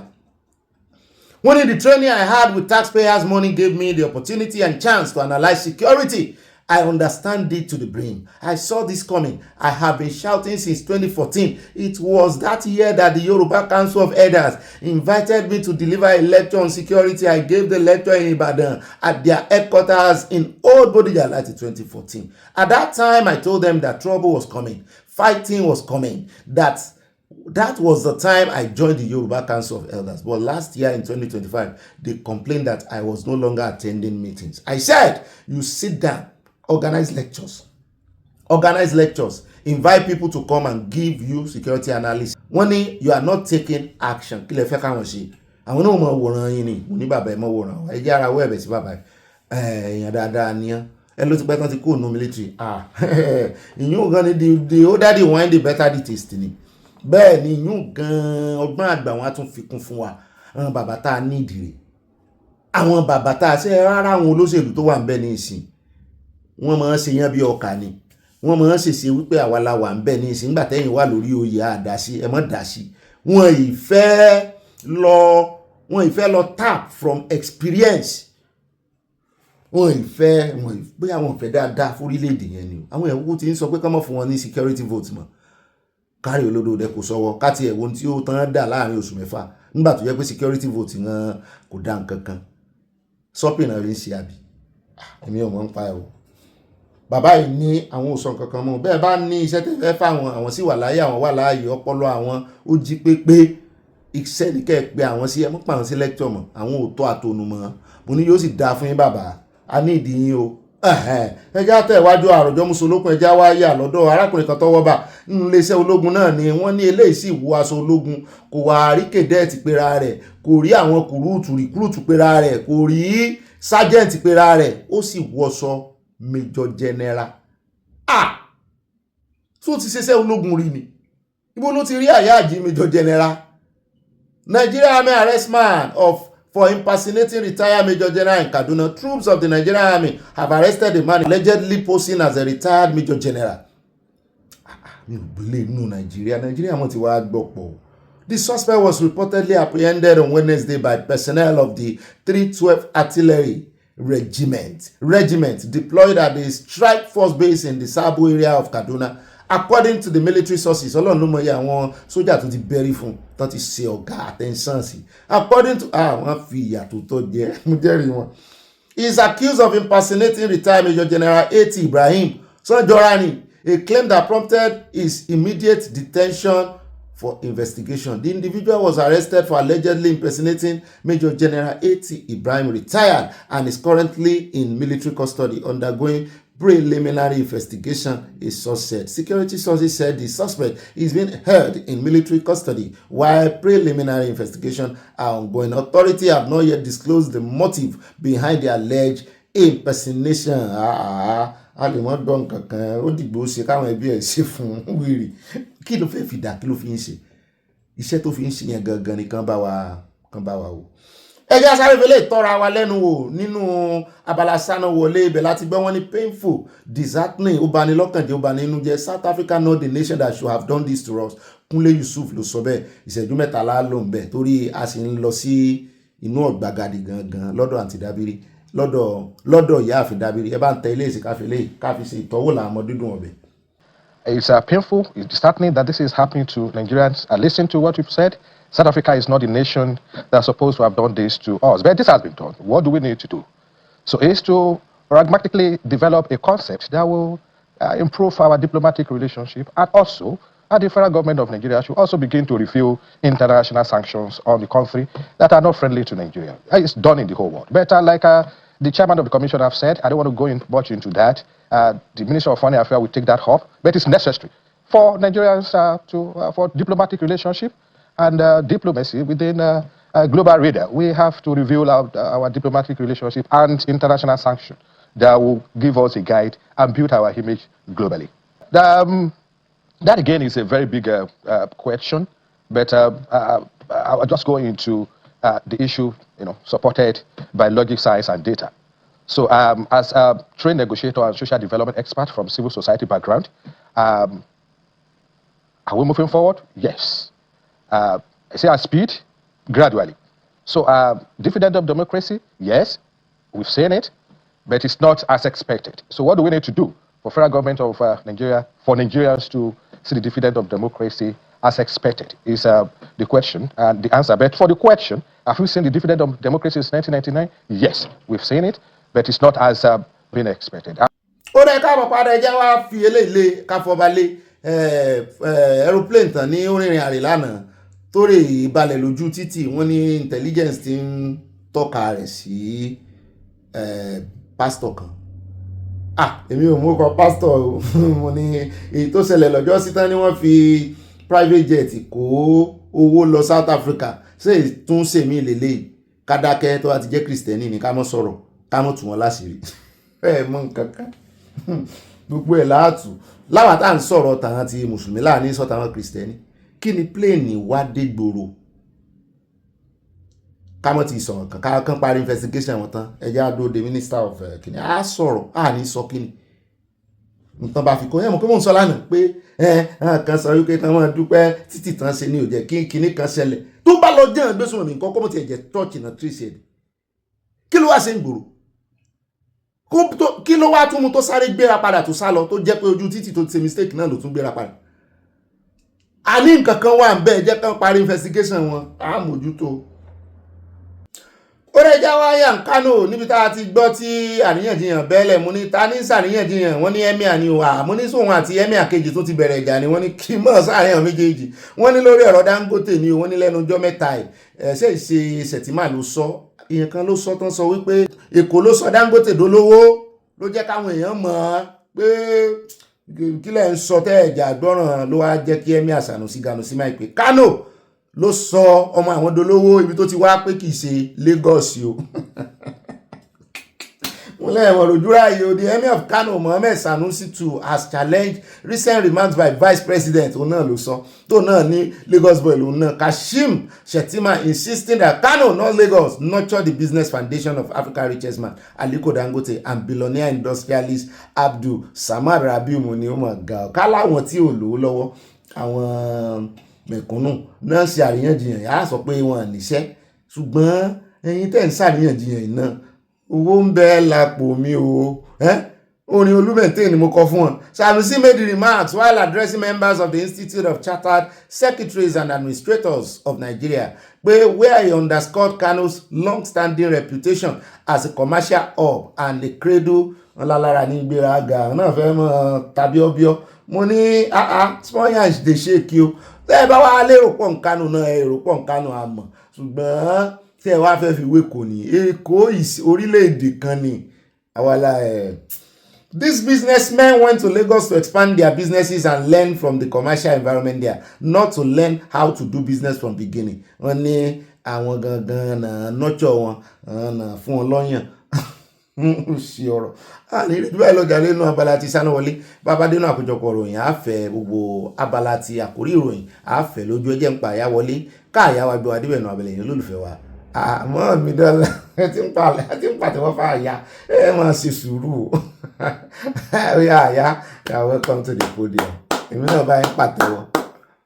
Mo mà tún kí wa káàbọ̀ sínú abala yẹn olólùfẹ́ abala comment section mọ́ mi Stella Ogunbàjọ́ ọ̀nà bá a ṣíde tó wọ́n ní Mr Minister kòkòrò gbé nǹkan mi ṣẹnu wúyẹ́ bàbá ògbólógbò ọlọ́ṣà ó lè alọ́kó ló ń kígbe gbogbo yín lẹ́bàá ìlú Nàìjíríà jẹ̀bi aláyọ̀ ẹ má bínú a kì í ṣe pé máa fún lépè Ọlọ́run ló máa báyé rẹ̀ jẹ́ ìwọ mínísítà yìí bẹ́ẹ̀ náà ni mọ́mí Stella Odele wọ́n bú sẹ́ni wọ́n ní Ọ̀gbẹ́ni Bobby ẹ pín ẹja àti búrẹ́dì fún gbogbo ilé aláyọ̀ o kẹ́yìn àti ẹlẹ́yà má dá nìkan jẹ́ o Jésù fi ẹja bọ́ ẹgbẹ̀rún ènìyàn ọ̀dà ẹ kọ́kọ́ gbàdúrà sí náà mo jẹ́rìí mọ́mí inú ẹ̀mí ẹbí bàbá mi sọ ti wá ní o torí ìhàn náà kó ẹja tán kó apẹ̀rẹ̀ púpọ̀ sí bẹ́ẹ̀ náà ni ẹja dọ́dọ̀ bá mi Adésínà Ọládéyìndé bá mi dáadáa wọ́n ní obì ẹ̀kú ọjọ́ mẹ́ta Olúwa kò ní padà lẹ́yìn àmì o wọ́n ní òní bá ìfọwọ́ tí àmì àṣedùn àrèjọwọ́ bá mi sọ fún CSI kó sọ́ra fún ẹgbẹ́ àfojúfẹ́ni má fọkàn fẹ́ni bá mi náà ti ń gbọ́n ìkìlọ̀ ó ń wá lọ́tún lọ́sì bẹ́ẹ̀ náà ni mọ́mí Stella Odele wọ́n ní Ọ̀gbẹ́ni Bobby bàbá Fápọ̀ndà is 100% right exactly àkàndákẹ́ ni ò ṣe bí abroad ní gbogbo òṣèlú ti kàwé wọ́n dẹ̀ rúùlù ìlú bí illiterate ridiculous mi tí mò ń ṣe yẹn nǹkan tó mìíní nìyẹn o mo rí love tẹ̀ sí ọ pink lady love bẹ́ẹ̀ náà ni ẹjẹ́ ayé àtàràtàrà sí ọ̀dọ̀ ọmọ mi ìyáàfin Florence Alade wọ́n ní Ọ̀gbẹ́ni Bobby ẹ̀ má torí ẹ̀mí àwa kẹ́ẹ̀dínà ìwò yẹ kí ibà Gani mọ̀ pé kàkà kí kìnìún ṣe akápọ̀ ẹkùn asọdẹ tiẹ̀ lọ́tọ̀ ni o kí ẹlẹ́dàá gbà wá lọ́wọ́ ìpakúpa tí mọ́tò Dangote ń pànìyàn Oòduà nation no going back wọ́n tẹ lọ́ọ̀sì àti nǹkan panu. at Fasasi Ismail Kórèdé wọ́n ní arìndìn ní Olúwo yìí Máàmì Yẹmí Ìgè wọ́n ní ọ̀rọ̀ wa nílùú yìí mà ga o ilé tí wọ́n rà ní 20 ọdún sẹ́yìn àwa gan gbógun ti ara wa bẹ́ẹ̀ ni Olúwa ló nílẹ̀ ayé àti ẹ̀kún rẹ̀ atalẹ̀ jẹun kì í là o àjínigbé ń ṣe tirẹ̀ àwọn onílé tó ń gbógun tí wọ́n èyí ga o bẹ́ẹ̀ náà ni ẹjẹ́ lọ tààràtàrà sí ọ̀dọ̀ ìbá màámi wọ́n ní ìbá ẹ̀sìn alálàáfíà sálá àléwà sálà àti sálá àléwà sálà fẹ́mi náà àyà mo ṣe bí síríkà ló má darí kan àti àṣegbé fún Nàìjíríà ní nítorí ọ̀ràn tó dá gan wéèjú ti Emefiele lọ o kí Home Minister camouflage aircraft and airline deceived all Nigerians àyà Sirika should be forgotten in incarceration ẹ̀wọ̀n gbére. Màámi Yẹmí Ìgè wọ́n ní ẹni tó kàn ló mọ̀ àánú àwọn tó wá láti South Africa ìṣemí Ọlọ́run yóò fi òfò rẹ̀ mí o tí ẹ̀mí bá ń bẹ ìrètí ń bẹ ṣùgbọ́n ó yẹ kí ìjọba ràn wọ́n lọ́wọ́ kí ni ètò tí ìjọba ṣe fún wọn. at Agnes Shelle wọ́n ní Ọ̀gbẹ́ni Bobby are you not from Ìwó? Ìwò láti fẹ̀ Orísun gangan ni mo gbà lọ́ba ni mo ń kílèmù ṣé ẹ rí ẹ̀mí àwọn ń bẹ̀ yẹn ń sìn níwò no ó ti kẹran mérò ọmọ òwò tèmi jẹ́ àwọn ò ní Fúlàní nínú ìrankíran ìran kankan wò bẹ́ẹ̀ náà ni ẹja lọ sọ́dọ̀ Prince Bello wọ́n ní ìjọba Nàìjíríà ti slow pípọ̀ jù nínú òfin èèyàn kò lè yọ roof mọ́ onílé lórí o ní ìlú tí àwa yìí wá ṣe ẹ̀wọ̀n.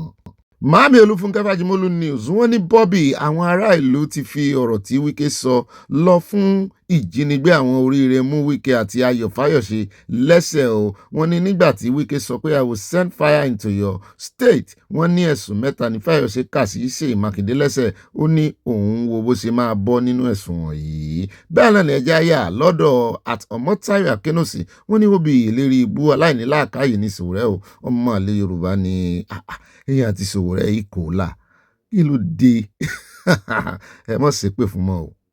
at Olúyọ̀mí Olúwọlé bá mi dáadáa wọ́n ní my amiable friend with thank God tí ọwọ́ bá àwọn ará bí àwọn wicked people tí wọ́n pa Olúwaṣeun Yorùbá nation going back Rotarian Olúwọlé from Eastern Texas wọ́n tẹ lọ́ọ̀fù sí àti nǹkan panu. bẹ́ẹ̀ náà ni at Adélẹ́yẹ Abímbọ́lá wọn ní gbé ẹnu ẹ̀ dání ọmọ àlè alábòsí ọlọ́tẹ̀ àìṣépè ń bímọ mi mo fò ní o onígbéraga alias coordinator ọ̀sìnwín o ìbàgà ní nọ́mbà wíwọ̀n ó tápà tí ó ń pe ara rẹ̀ ní ọmọ Oǹdó. Mọ́ọ̀mí Lújẹ̀sà Elizabeth oye ní àwọn ní Ọlọ́run bá wa gba àwọn tó wà nínú ìgbèkùn agbésùnmọ̀mí o àwa máa fi wọ́n pa wẹ̀dẹ́ plus wẹ́dẹ́wẹ́dẹ́ fúnra wọn ni wọ́n máa fúnra wọn lóògùn jẹ àwọn olóṣèlú.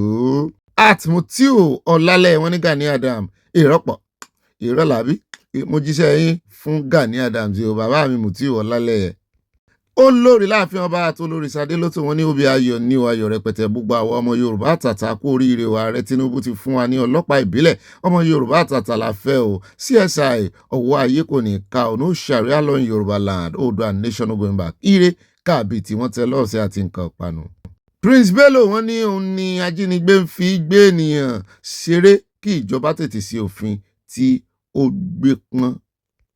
Mọ́mí Esther Sosan ẹ̀kọ́ ọjọ́ mẹ́jọ wọ́n ní Ọ̀gbẹ́ni Bobby ẹ̀kú iṣẹ́ o wọ́n ní olókun a máa bá yín ṣe o Ọlọ́run a máa bá yín ṣe Ọ̀gbẹ́ni Bobby iṣẹ́ rí àwọn ọmọ Gani Adams ní ẹni tó ń bú Chief Sunday Igboho báwo lẹ fẹ́ kí wọ́n ṣe iṣẹ́ pọ̀ olókun tún ni kó máa bá wa sọ Chief Sunday Igboho bẹ́ẹ̀ náà ni unique baby girl wọ́n ní Gani Adamu lọ́wọ́ abijókòó sí jàre gbà fún ọ̀gá ẹ̀ ààrẹ Ọ̀yọ́ mami ní baby girl sẹ́yìn lẹ sọ̀rọ̀ yìí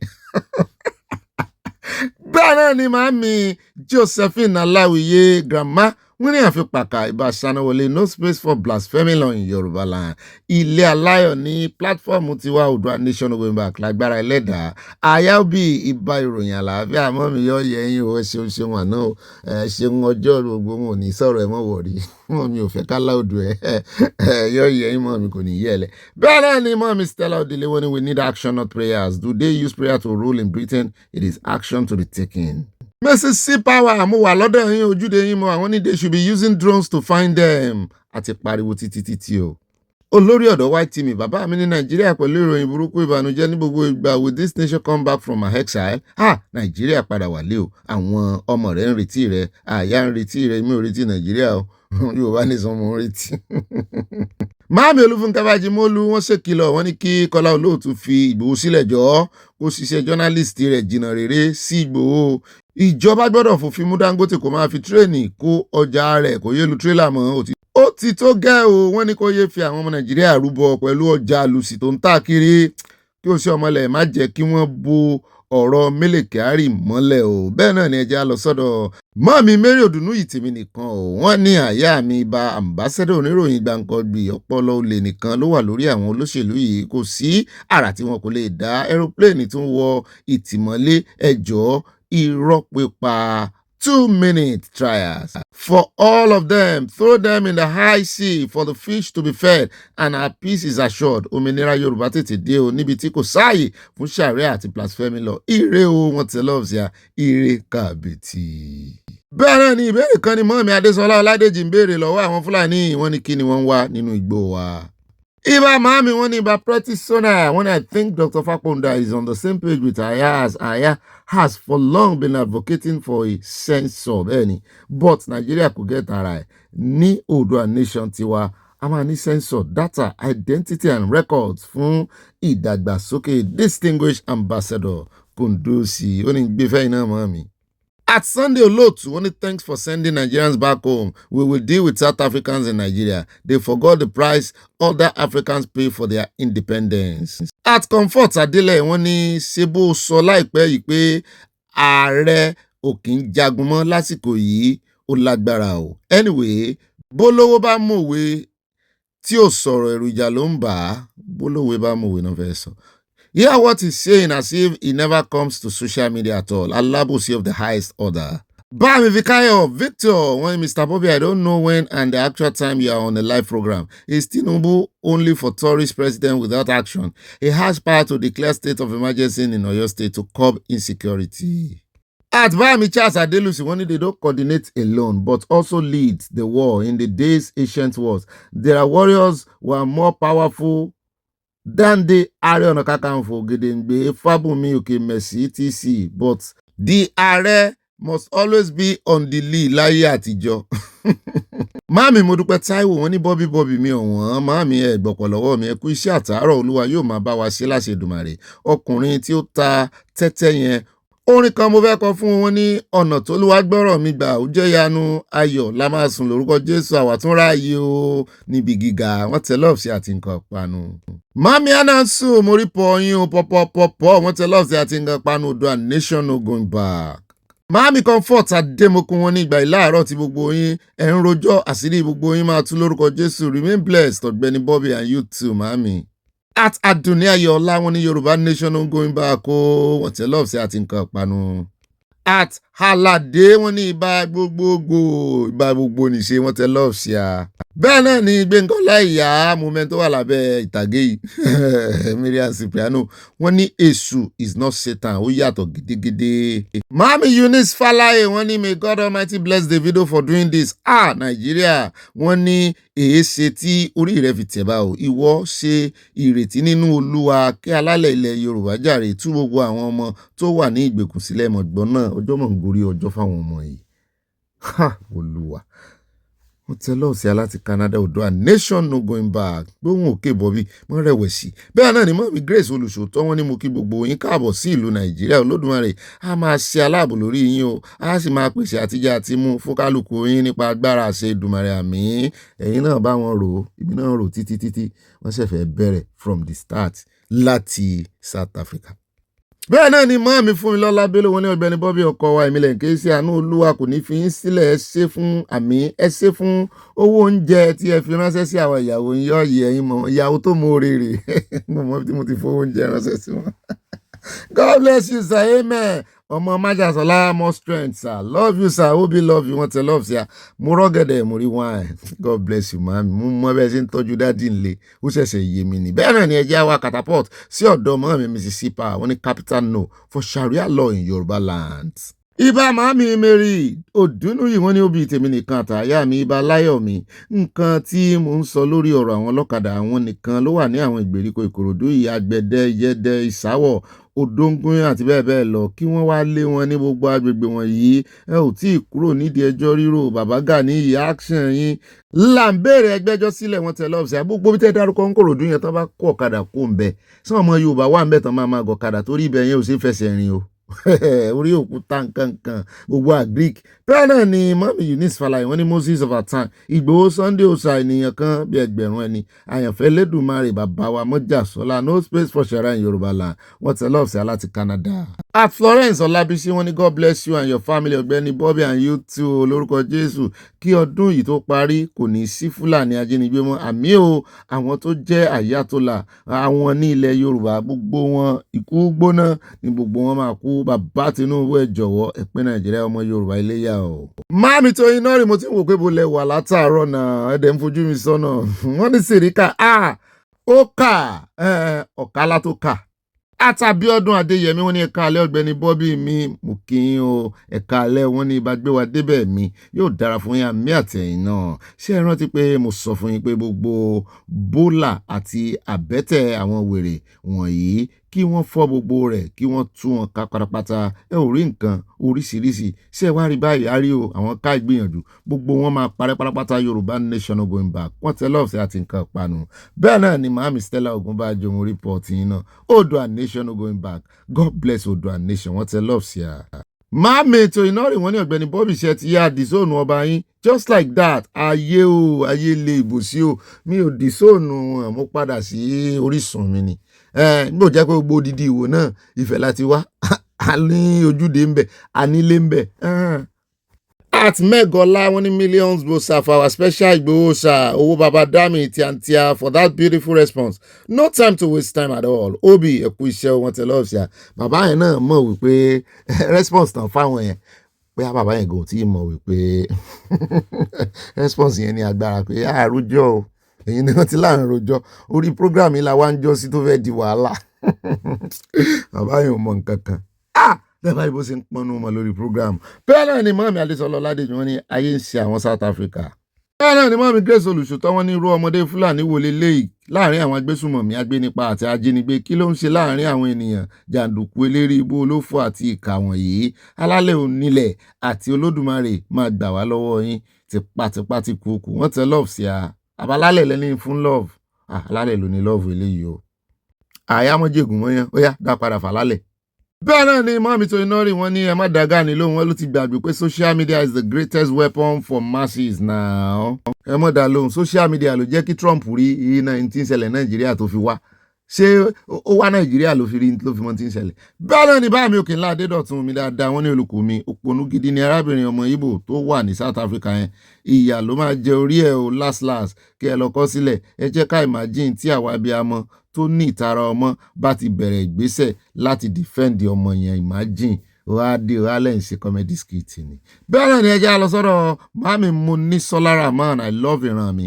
Wọ́n ní òbí ẹ̀kú ìgbà yìí o, ìbà Yorùbá nation káfàtà kí Gani gbé gbogbo ẹnu ẹ̀ bọ̀lọ̀kù sọ́hun ẹ̀ tún fi bọ̀lọ̀kù sí. Ẹ rí i pé ọ̀rọ̀ àlùfànṣá àti lára nínú ẹ̀ bẹ́ẹ̀ ni ta ni ọmọ iṣẹ́ tó fẹ́ coordinate sí ọmọ àlè. Àmì bínú tán o. Bẹ́ẹ̀ náà ni at Abọ́lálé Ògúndọ́là ìyàwó àyà mi Mama Dollar wọ́n ní òbí that woman from South Africa is under duress. Wọ́n ní wọ́n dúkùkù lájà mọ́ ni this is shown in her action. What she told people yesterday was the real story. God will take control of everything. Wọ́n ti fi àjùlọ hàn. Love from Mama Dollar. Báà mi òkè ńlá wọn náà fàjùlọ hàn ni o. Wọ́n ní kì í ṣe bí ẹ o. Bẹ́ẹ̀ náà ni ẹja wáyà lọ́dọ̀ ìdẹ̀ra káradẹ̀ gbogbo wa. Wọ́n ní mùjẹ̀mùjẹ̀ ní Dangote ó dàbí pé ẹ̀jẹ̀ ènìyàn pàápàá àwọn ẹ̀yà Ìgbò àti Yorùbá ni wọ́n fi ń ṣe ètò fún ẹ jẹ́ ká fura o. Bẹ́ẹ̀ náà ni màámi Monísọ́lá Rahman wọ́n ní Fúlàní ń pààyàn Dangote mọ́tò náà tún ń ṣe tiẹ̀ kọ́lọ́run ọba gbà wá o. Bámi òkè ńlá Adédọ̀tún wọn lólùkù mi bá Gani kàn fẹ́ máa grandstand lásán ni ó tún ń sọ àṣàyàn ọ̀rọ̀ sí CSI gbogbo achievement tó lòun ṣe yẹn kò tó ìdá 10 effort CSI tó wọnú igbó tọ àwọn Fúlàní àti Sẹ́ríkì wọn ẹ ò lè rí ohunkóhun fi CSI ṣe o. Ìyẹ́ lẹ́ ó máa wò lẹ́yìn ẹyẹ ìyẹ́ lẹ́ ó máa wò lẹ́yìn ẹyẹ o ẹ ò lẹ́yẹ rí. Báàmí Fọlọ́nsọ́ta nímọ̀lá wọn ní bọ́bí wọ́n ní ìjọba South West kí wọ́n pín ilẹ̀ Yorùbá sí méjì pẹ̀lú Kogi àti Kwara. Iru Ekun for state wọ́n ní Gani Adams for state fún ààbò ilẹ̀ Yorùbá. Àtọmọ́táyọ̀ Akínòsí wọ́n ní OBS sọ fún Gani kó gbẹ́nu ẹ̀ sọ́hun. Gani ò lè ṣe coordinator kankan. Gani ìsọkúsọ ló ń sọ. Olóyè kò lè bá ẹ ṣe láíláí ọ̀dàlẹ̀ ẹni Ọlọ́run pè ló yàn o. Ṣé o fẹ́ sọ pé o ò mọ bí Buhari ṣe mú olóyè? Ṣé bí inú ẹ kò dùn bí wọ́n ṣe fi olóyè Ìgbòho sílẹ̀? Bẹ́ẹ̀ náà ni Àtìmẹ́ríà Cypriano lábẹ́ àṣẹ Gbẹ́ngà Ọláìyá wọn ní ibà Gani Adams lóògùn ojú ọ̀yà mi mélòó ni mo pè ọ́. At Samuel Olúwaṣẹ́gun wọ́n ní good evening sir. This lady she is talking the truth o. I'm staying in South Africa too. Ṣé lóòótọ́? Lára àwọn tán wá lánàá tán ganu sí Mike. Má ṣe o. Ṣé lọ́mọ Nàìjíríà tún ń bú o? At Ayọ̀ọ́lá Babátúndé wọ́n ní ó ti pẹ́ tí tírélà Dangote ti ń pa àwọn ọmọ Nàìjíríà tí àwọn ìjọba kò sì rí nǹkan kan ṣe sí. Ibà Adẹ́rìnpòṣónú ẹ̀kú sẹ́járe yẹ̀yìn kò ní yẹ̀ lẹ̀. Bámi Fọlọ́nsọ Tanímọ̀ làwọn ní Ọ̀gbẹ́ni Bobby Balógun amúlùdùn adúpẹ́ o àwọn Air Force wá sí bẹ́bẹ́ Ìgbòho ṣà àṣeyẹ ní tiyín o àṣeyẹ ní tiyín o àṣeyẹ náà dá Yorùbá nation no going back. At Adébáyọ̀ Adédìgbà wọ́n ní brother mi ẹ̀kú iṣẹ́ àtàárọ̀ we have to thank God for new state police in Nigeria Olamide Motors Nigeria Limited bẹ́ẹ̀ ni ẹ̀yin náà ti gbọ́ ẹ mọ̀ jẹmùlá.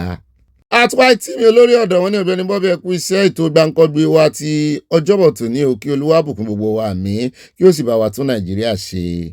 At Martin Adébọ̀wálé bá mi dáadáa wọ́n ní wọ́n ti dúkòkù lájà mọ́ ní àmọ́ bó ṣe ń lọ arábìnrin South Africa. Mọ́mí Grace Olùṣòótọ́ àwọn náà kọrin tí mo kọ wọlé lánàá ẹ bá mi kí ẹni àgbà ọjọ́ ẹ bá ń kẹ́ni tó jókòó sórí ìtẹ́ o ẹ bá ń kẹ́ni táyé àtọ̀run ń bọ̀ o ẹ bá mi kí. Ìyá ìbejì Ọlábísí wọ́n ní Ọ̀gbẹ́ni Bobby ọba ìlú yín rí i pé orépo ní ìlú yín ló ṣe kó Fúlàní mọ́ra. Ibo ló ti répo? Wọ́n bá jẹ́ orí ilẹ̀ bàbá mi ni yóò tẹ̀. Àtúmọ̀túnráyà Àríkẹ́ wọn ní good evening o Sir Bobby Olúwaṣeun good night all kásùn láyọ̀ kájí láyọ̀ láṣẹ Èdùmàrè mọ́ mi yọ iye ẹ̀yin mo rí igi ọ̀pẹ wọ́n fi igi ọ̀pẹ ṣàdúrà fún wa gan-an ni sàlálẹ̀ wa ṣàlà wọ́n tẹ lọ́ọ̀ sí a. Mami Abolánlé Ogundọ́lá wọ́n ní Obi and my lover yeah, welcome to the program today God is with you I'm number 1 today love from Mama Dollar wọ́n tẹ lọ́ọ̀ sí àti kan panu mo rí cookies ẹ wà rí bí tí YouTube wá gbé sí. Love you mami èmi náà tètè dá yín lóhùn lánàá yẹn mo rí pé ẹ̀yin ni number 1 Jésù ló kọ orúkọ mi number 1 ẹ parí ẹ̀. Mrs. Power wọ́n ní Gani and his followers are number 1 social media they always come to social media and attack Sunday Igboho and you are calling someone content creator ó ga o ìjà ìlara kì í tán bọ̀rọ̀. at travel captain wọ́n ní ó gbọ́ tí Mufti sọ wípé òun àti ọmọ ogun òun mú àwọn tí wọ́n gbé igbó wọ̀lú fún àwọn NDLA ìyẹn náà nìkan wọn mú kiri ṣé bí Mufti oníbẹ̀lẹ́nu àti washed náà ni wọ́n jọ ń mú igbó náà shame on you Mufti oníbẹ̀lẹ́nu mi ò mẹ́ni tó fi jẹ Mufti ẹ jẹ́ dọ́dọ̀ ìyàwó mi jàre ìyàwó mi trouble maker at Cipriano Marian Cipriano wọ́n kàn ló Gbénga Ọláìyá ni wọ́n ní Bobby ọkọ mi kí ni mo ṣe fún yín tí ẹ fi fẹ́ já ìwé fún mi mo já náà nù wọ́n ní ẹ̀rọ ìbánisọ̀rọ̀ mi ni ó ní fault ni mo ṣe ń lo ti àbúrò mi o èmi ò yàn lé o ojú kan làdá mi ni o ẹlẹ́à ẹ̀yin lẹ́yìn tí ọkọ mi sí mi àbí mo dẹ̀ máa gbé wọn sá lọ pátápátá fún yín love you my sugar zazi n ò lè rẹ́rìn eyín mi ń ta Adépọ̀jù Adémọ́lá bá mi Aláyọ̀wá wọ́n ní Aláyọ̀wá ìran Yorùbá ṣe é jà fún ìrankíran ni kí Ọlọ́run bá wa mú kúrò nínú ìran wa àṣẹ Ìdùmarè. bẹ́ẹ̀ náà ni àìlẹ́ àmì ọ̀wọ́n ọkàn rẹ̀ rè mí yéye o wọ́n ní Olúwa ṣeun nítorí tí àánú rẹ̀ dúró láéláé kálẹ̀ o ẹ̀yin alára wa àti ọkọ mi onítẹ́tẹ́ ojú àlá ọmọ Ilé-Ifẹ̀ ibà ìgbókúgbò Marian Cipriano ni o I love you always baby orogo okay o bẹ́ẹ̀ ni àtibá mi mo rí Adéyẹmọ wọ́n ní òbí ọmọ Yẹrí Èkó ń bọ̀ ní o bẹ́ẹ̀ ni ṣe wọ́n lẹ́ni ẹ̀ ń ṣe ọmọ ìlú Ìwó mọ́ nígbà tí Emir yín ṣe ìpàdé pẹ̀lú àwọn Fúlàní ó ń dọ́gbọ́n bẹ̀ wọ́n ó fẹ́ ṣe pàṣípààrọ̀ nù ó fẹ́ fi ọmọ Ìwó ó fẹ́ fi Fúlàní dípò ọmọ Ìwó ni àwọn ọmọ Ìwó original sì ń wọra ń mọ́ tán fún ọ jẹ wọ́n ní kí wọ́n má gbàbọ̀dè fún ìlú Ìwó ẹ wá ní ọmọ Ifẹ̀ ní bá Ifẹ̀ láti ṣẹ̀wà mo rántí Orísun ọdún tó gbàgbé Orísun rẹ̀ yọ ọgbẹ́ mọ́mí Lújẹ̀sà mọ́mí Elizabeth oyè ní àwọn ní Ọ̀gbẹ́ni Bobby rẹ̀ ibà padà sí orí ọwọ́ yín ibà kà síwájú I think they won CSI not to tell the public we can't blame him if he refused to talk àpàdé ànúṣe ọmọlẹ̀ season àbí àwọn èèyàn náà ní bàbá ń sọ̀rọ̀ jù bàbá sì tún dákẹ́ nísìn àwọn olóòtú tún ní kinní kan yóò dára fún wa lápapọ̀ jàre ó dára àmì wọn tẹ lọ́ọ̀sì from Texas ẹ bá ń kí dádì o. Máàmí mo súnmọ́lá olíwo tèmi nìkan wọ́n ní Ọ̀gbẹ́ni Bobby tèmi nìkan mo pẹ́ díẹ̀ ṣùgbọ́n mo wá o máàmí máàkì rẹ́gísítà àánú Olúwa àti ojú rere Olódùmarè kò ní fi wá sílẹ̀ nílé Aláyọ̀wá yàmí ó dàárọ̀ mo nífẹ̀ẹ́ rẹ̀ Bobby àtàyà ká sùn láyọ̀ ká lálàá ìṣẹ́gun àmì màmí I nífẹ̀ẹ́ you too wọ́n tẹ lọ́ọ̀sì a mórí kíwì wọ́n ti ń bá mi fi kíwì sórí pineapple yẹn sí I just love you màmí. Bami Muri Adeyemo wọ́n ní Obi Davido's reactions was indirectly registered his displeasure singularly in America about those in the terrorist captivities then and this is a welcome development. Àtìtóyìn Adéoyè màmí dáadáa wọ́n ní ibà Iru Ekun níṣẹ́ Ìgbòho ṣà níṣẹ́ ọmọ Aládìkún níṣẹ́ ó bàbá Dami níṣẹ́ Gómìnà of Ìwó Mufti oníbẹ̀lẹ́nu you continually sunkún sínú abọ́ tiredly tired lórí ọ̀rọ̀ CSI ti abẹ́ ni. A ní ìdí omi ẹkún wọn bẹ́ẹ̀ náà ni mọ́ọ̀mí ọmọlára wọn ní Bobby ẹkú iṣẹ́ ìlú ọlọ́ọ̀lẹ́ńkí o ibà ọ̀pá pàpàràdà ìjọba Nàìjíríà kí ló dé tí ẹ̀mí ènìyàn kò jámọ́ nǹkan kan rárá wọ́n ń pa ọmọ iṣẹ́ ológun nígbà gbogbo ìjọba kò tilẹ̀ lè kẹ́dùn tàbí sọ̀rọ̀ nípa wọn rárá èyí lágbára àwọn diaspora kì í ṣe báyìí rárá fún ordinary citizen talkless àwọn tó dáàbò bo ará ìlú èyí kò lè dùn wọ́n ní ìwúrí rárá mo lérò pé typo ni fún òkè yìí kò lè fún wọn ní ìwúrí rárá this is so bad wọ́n tẹ lọ́ọ̀sì àti nǹkan panu. ó dá o ẹ káàbọ̀ padà o adúpẹ́ lọ́wọ́ Ọlọ́run o àyà ṣe ń dáadáa àbí àyà God bless you ó dẹ̀ já wa mú kọ̀ọ̀kan ìjèjì wá nǹkan jókòó lé o weekend ti bẹ̀rẹ̀ náà nu mo sì ń béèrè màmí Victoria Bàdéjọ o n ò tí ì rí wọn dá mi lóhùn o mo mọ̀ pàláàfíà náà wà nǹkan ò ní iṣẹ́ mi gbogbo wa o mo mísì ọtí wọn títí ń tán nínú ibi tá à ń kó ọtí sí o ó dá o ẹ ti jókòó déédéé ẹ jókòó dáadáa ẹ wá nǹkan tẹ́ mọ̀ fi sọ̀rọ̀ àjìjà ẹ wá nǹkan panu sí aspa weekend ní ohun tó bá wù ní kẹ́ ẹ mú kẹ́ ẹ jẹ buffet ní eat as you can. bẹ́ẹ̀ náà ni bọ́ọ̀ bá dilẹ̀ báyìí bá wà bá dénú yẹn mọ́ bá pín fáwọn olólùfẹ́ yín kan mọ̀ wípé ilé aláyọ̀ kan wà ń bí o níbi tí Ọlọ́run ti gbé wa kalẹ̀ lórí òtítọ́ àtòdodo tá a ti ń ṣe justice fún gbogbo ìròyìn alákọ̀ọ́kọ́ ní ìròyìn tòní ẹ jẹ́ àkọ́kọ́ bẹ̀rẹ̀ ní àtọ̀dọ̀ bàbá yìí bá a ṣe tònú àkórí ìròyìn náà láàṣẹ mu níbi tí wọ́n ti ń sọ fún wa wípé káláwọn ni wọ́n máa disband Nigeria police ní nítorí wípé ọ̀rọ̀ burúkú tí máa jáde lẹ́nu ẹyẹ wọn yẹn tán máa ń sọ wípé I will waste you if you film me àwòwésùn wọn ní kí wọ́n tètè imbibe culture yẹn sínú àwọn tán kó bọ̀ ní ìsìn torí kékeré la ti pẹ̀ka àròkò bó bá dàgbà tán apá ò ní ká mọ́. Wọ́n ní ẹ fi kámẹ́rà ẹ fi treat ẹ fi nurture wọn kẹ́ ẹ fi kámẹ́rà jẹ́ kán mọ importance kámẹ́rà kán yé sá fún kámẹ́rà mọ́ pé ẹ equip wọn kódà kẹ́ ẹ mọ́ ti ìgbébọn fún wọn ẹ jẹ́ kán rí kámẹ́rà as something that is necessary. Tọ́lọ́pàá bá ti ń sá fún kámẹ́rà wọ́n ló ń sá fún òjìji ara rẹ̀ ní sẹ́yìn sì lè sá fún òjìji ara rẹ̀ pé kò ṣeé ṣe bí ẹ fi kámẹ́rà kọ́ wọn state police ẹ fi kámẹ́rà kọ́ wọn gbogbo ẹ̀yin tẹ́ ń ṣòfin náà ẹ ṣe mọ́fin pé a gbọ́dọ̀ rí èyíkéyìí tí ò ní wọ kámẹ́rà tí ò bá sì wọ̀ ọ́ a gbọ́dọ̀ rí kankan nu wọn tí ó bẹ̀rù kámẹ́rà tàbí tẹ́rù wọn bà pé wọ́n ń kámẹ́rà ọ̀hún a gbọ́dọ̀ rí. Ẹ bá ń tẹ̀sí ẹja gbọ́rọ̀ lẹ́nu wọn. First, I will disband the Nigerian police. Really? Yes. And there are people in the police force that ought not to even be given uniform to wear. For instance, the other time you had a man who went viral to say, if you film me, I will waste you. A policeman. Even though he later on began to beg. If you go on the road, Nigeria and maybe a few other African countries is the only place you go and see police officers and security agencies with very sophisticated guns on the road threatening citizens who are supposed to be protected. So my suggestion, if I have the power, the police as is today and all other security agencies, the personnel in them will be subjected to thorough psychological and psychiatric tests to know those who are humane and who are committed to policing the security situation in this country. Two, most of these criminal gangs and kidnapping are not doing so because the people, some of the people in power are not aware. Some of them invariably are enabled.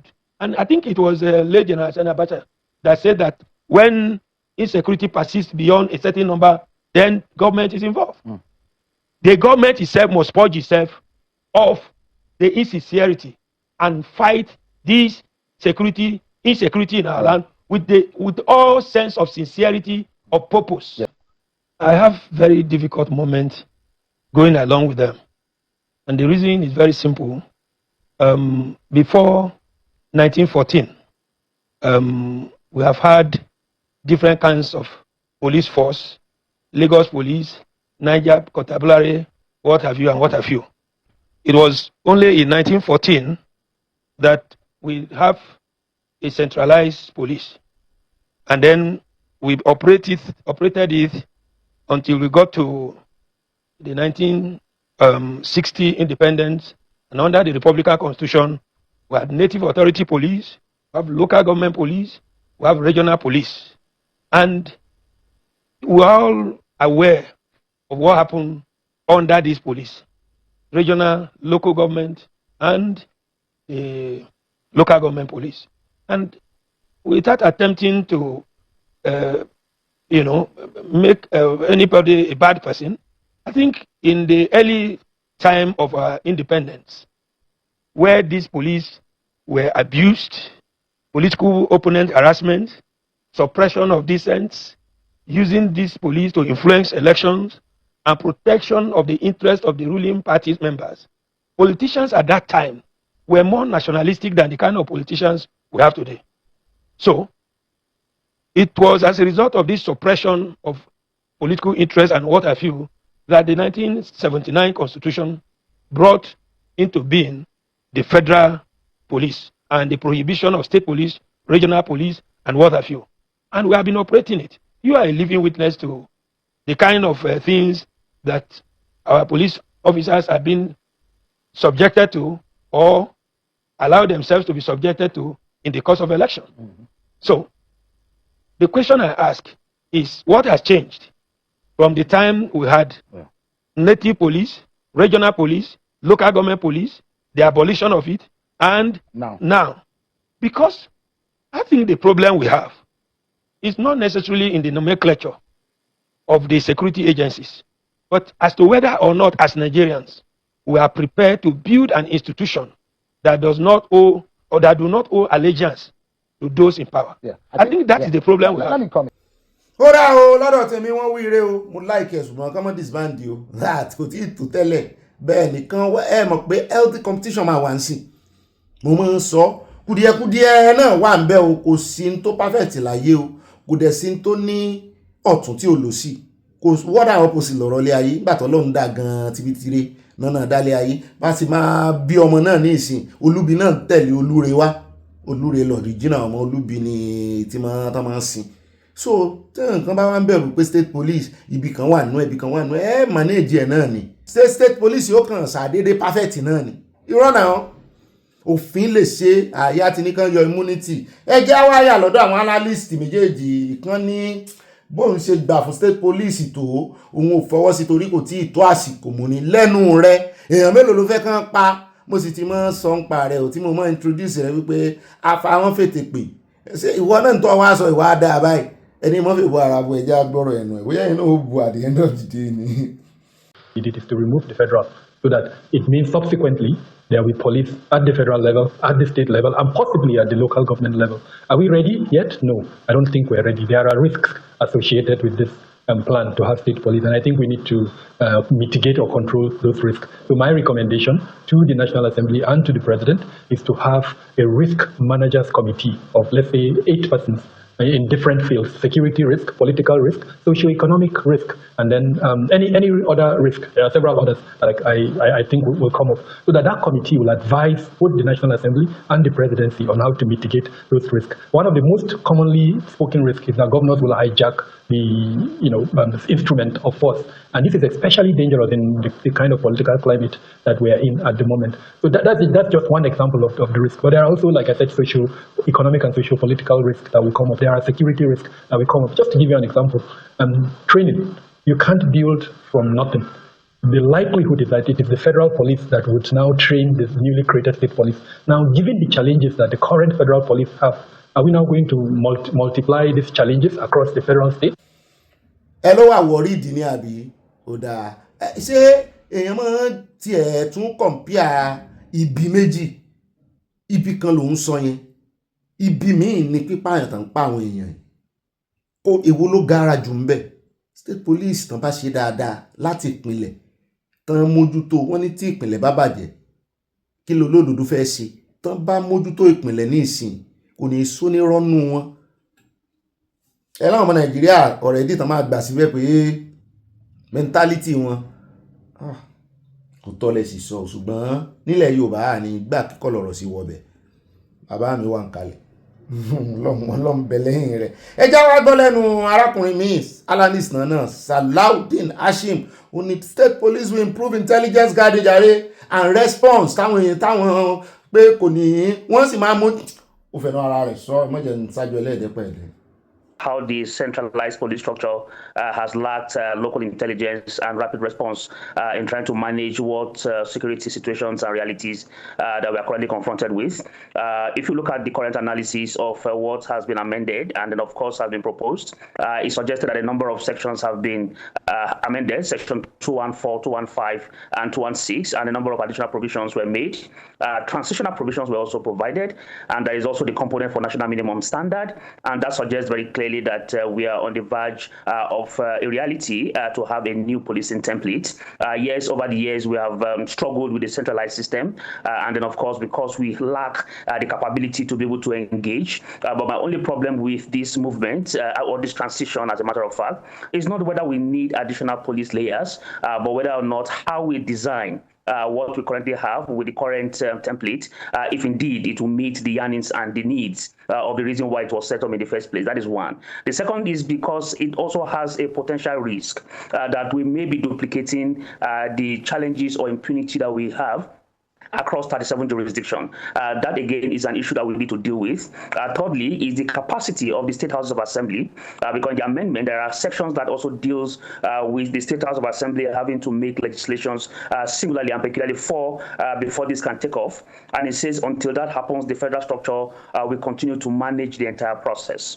So that also is a component that I think needs to be more managed. But generally, yes. I think another issue that I believe Nigerians should be very much desire to we want to hear is indeed whether or not this is a state police or a police state. And that concept of a police state also something that's very welcome. And this question has been ringing in the minds of so many. ó dá òun náà lẹ ti gbọ́ yẹn lọ́tún ló sì béèyàn bímọ tuntun gan-an yóò mọ yẹ lójú wò mọ yẹ lọ́wọ́ wò ní sí nǹkan kan ò ṣeé ṣe ń mí dáadáa láàrin ọ̀sẹ̀ kan sọ́sẹ̀ méjì bọ́mọ ò bá mira níbi tán gbé sí yóò mọ yẹ̀ wò ní pé ó dáa bẹ́ẹ̀ béèyàn bá fẹ́ gbé nǹkan tuntun ṣe yóò mọ kọ̀ǹsídà wípé gbogbo èyí tí ibi tó ti bá àwọn ẹ̀gbọ́n wọn ti ń ṣe tẹ́lẹ̀ bó ni ò ṣe ní ba ilé àti wípé concern tí àwọn èèyàn ní ni pé ta ló fẹ́ tírèènì wọn ṣé àwọn pólíìsì tó wà nílẹ̀ ní ìsìn táwọn èèyàn ń sọ ń pa wọn tí wọ́n ń complain pa wọn sáà náà fẹ́ lọ tírèènì àwọn tuntun pé kán má rè fi bribery and corruption tàbí kán máa sọ pé ẹ̀yin náà lè máa sọ pé à waste wọn ẹ máa sá fún kámẹ́rà ẹ máa gbà fún wọn kán máa lọ máa fi rú ẹ̀ kán máa lọ fi kọ́ wọn. irú ìbọn wo náà fẹ́ gbé fún wọn ẹ̀jẹ̀ akọjá odò iná ẹ̀jẹ̀ akọjá afárá bá a bá kọjá afárá all things will be well. Let us first of all cross this bridge. Ṣé ẹ rí ọ̀pọ̀lọpọ̀ àwọn sponsor àwọn agbénipa yìí náà ò fẹ́ kí irú ẹ̀ ṣẹlẹ̀ wọ́n ti ẹ̀ fẹ́ kí Nàìjíríà kan improve nínú security kìíní wọn rárá so wọn ò ní fẹ́ gbọ́ ìdásílẹ̀ state police kan dálẹ̀ ṣùgbọ́n n tó yẹ kán ṣe àwa mọ ìgbésẹ̀ tí àwọn state assembly náà ó gbé torí ìhàn náà ti ready ní ìsìn tí wọ́n sì ti sọ pé wọ́n ti amendment tán ọwọ́ wọn ló kù sí àti ìgbọ́n kankan pa sínéètì. ó rẹ̀ káàbọ̀ padà àti ìgbọ́n kankan ẹjẹ́ àyà lọ́dọ̀ àwọn aráàlú náà wọn náà fẹ́ sọ̀rọ̀ wípé ẹ tẹ̀sí.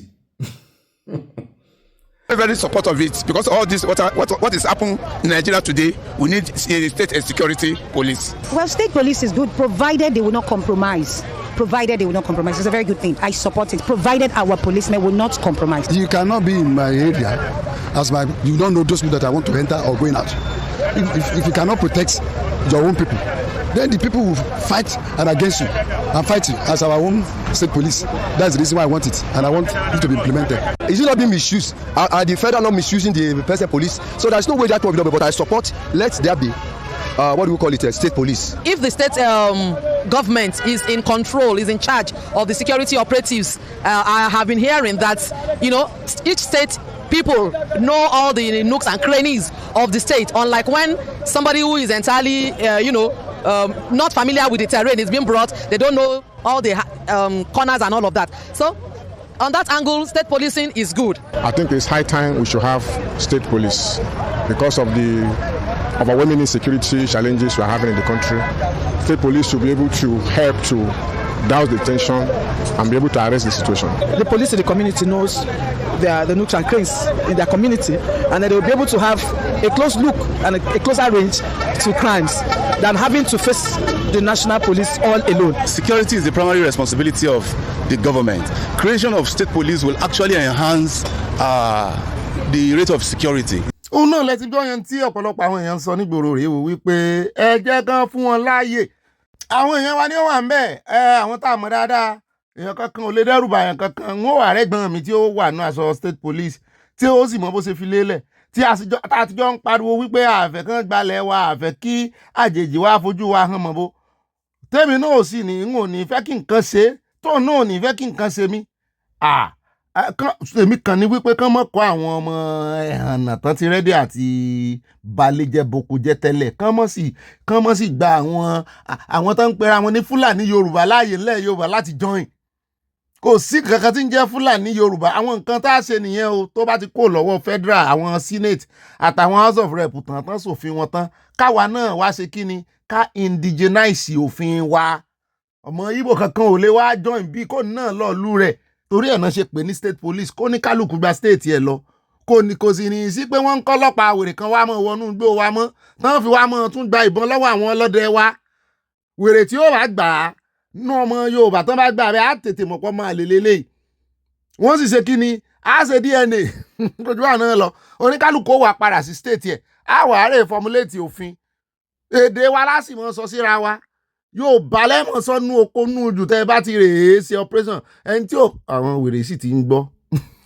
Yorùbá so iṣẹ́ sì pọ̀ láti ṣe lórí rẹ̀ o wọ́n sì búra fún ọ náà ni kán kó wọn rèdí ògùn wọ́n lè búra fún wọn kò jù bá náà lọ.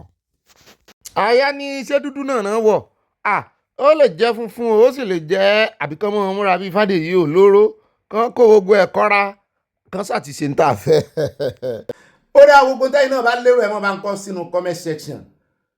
ó gbọ́dọ̀ wáyé ẹ mọ́ kọ pé kò gbọ́dọ̀ wáyé ń gbọ́dọ̀ rí èèyàn kan tí ó kọ pé I need the state police o true federalism ní lọ́dọ̀ tèmi o ká tó wá lọ sọ́dọ̀ speaker wọn tó náà ṣe agbẹjọ́rò fáwọn kọ̀líìgì ẹ̀ pé ẹ mọ́ dán lóhùn wọn mọ́ tó ń dá wọn akẹgbẹ́ àwọn ní red chamber dúró ẹ jẹ́ àkọ́kọ́ gbọ́ lẹ́nu lọ́ọ̀yà tiẹ̀ níbi tó ti ń sọ wípé ẹ̀yin tẹ́ ń béèrè fún true federalism pé òun gangan leléyìí restructure element rèé ẹ jẹ́ kán ṣe lọ́ọ̀yà lòun gbogbo ohun tó jọ mọ́fin ibẹ̀ lòun ó sọ ń pa rẹ̀ bá ń tẹ̀ sí gbogbo ohun tá a sọ lónìí lórí ọ̀rọ̀ state police ni a ti ń dúró de tipẹ́. You should be a very happy Nigerian today with what seems to be progress on this. Oh yes, indeed. I think we are now getting closer to true federalism and responsible policing. This country has, been hit hard with the worst of crisis, apart from the civil war, with the state of insecurity at the moment. Right. When those who were purveying insecurity against this country thought they could tear it apart, they have now seen that in this administration of President Bola Ahmed Tinubu, and with those courageous men and women of the House of Representatives led by Tajuddin Abbas, and with the spirited and well-coordinated work of Benjamin Kalu, who all of them who will go down in history as courageous men that have decided to bring the country together to face its problems and not avoid it and not run away from it, as we have always done in many years past, to give this kind of historic passage of that bill in the House of Representatives. What we will now experience is that the policing will now be a shared responsibility. You can't continue to, blame the president for what happens in the hinterlands when, because he controls the central police, when indeed he shouldn't, because we are a federation. Now governors cannot take responsibility for policing, and that's what federalism should be. We're mindful of all of the concerns because the concerns are really grave. So let us not wish away the concerns of those who had all these years, because what we must appreciate is that all of these years since the Civil War, we have always needed state police. But you see, the fears were there. Now, let's even talk about those fears and how valid or tenable they are. Let's even itemize some of them. The tendency or the fear that the state governors might abuse state police. But then again, some would say, would you say because fire is dangerous, we will not use fire to cook? That's one point. Ethnic and religious bias by state indigents and non-indigents in policing. And of course, there's financial capacity of states to ensure that they can actually provide police welfare. And, quite a number of concerns. A whole lot of concerns. Interestingly, what you saw today in the House of Representatives was, was a culmination of many works that have been done. Right. Notably, the Tony Ojukwu report on police reforms, which has actually addressed most of those problems. Right. We have a problem. We have so many problems associated with central policing. Now, the reason why you see it, and it appears that there have been abuses, of course, we abuse of police in the regional system. But the reason why we continually see governors abusing the current central police system is because they are not held accountable. We are going to move into a state and a stage where elections will be held on the single issue of security. How much are you as governor been able to provide security, now having been given the tools, now having given the constitutional mandate to organize your police and ensure that the laws made by the State House of Assembly and that the people in that state are safe? And it doesn't matter. You raise the issue of inequality and issues of funding and all of that. You see, and I appreciate that. You can imagine.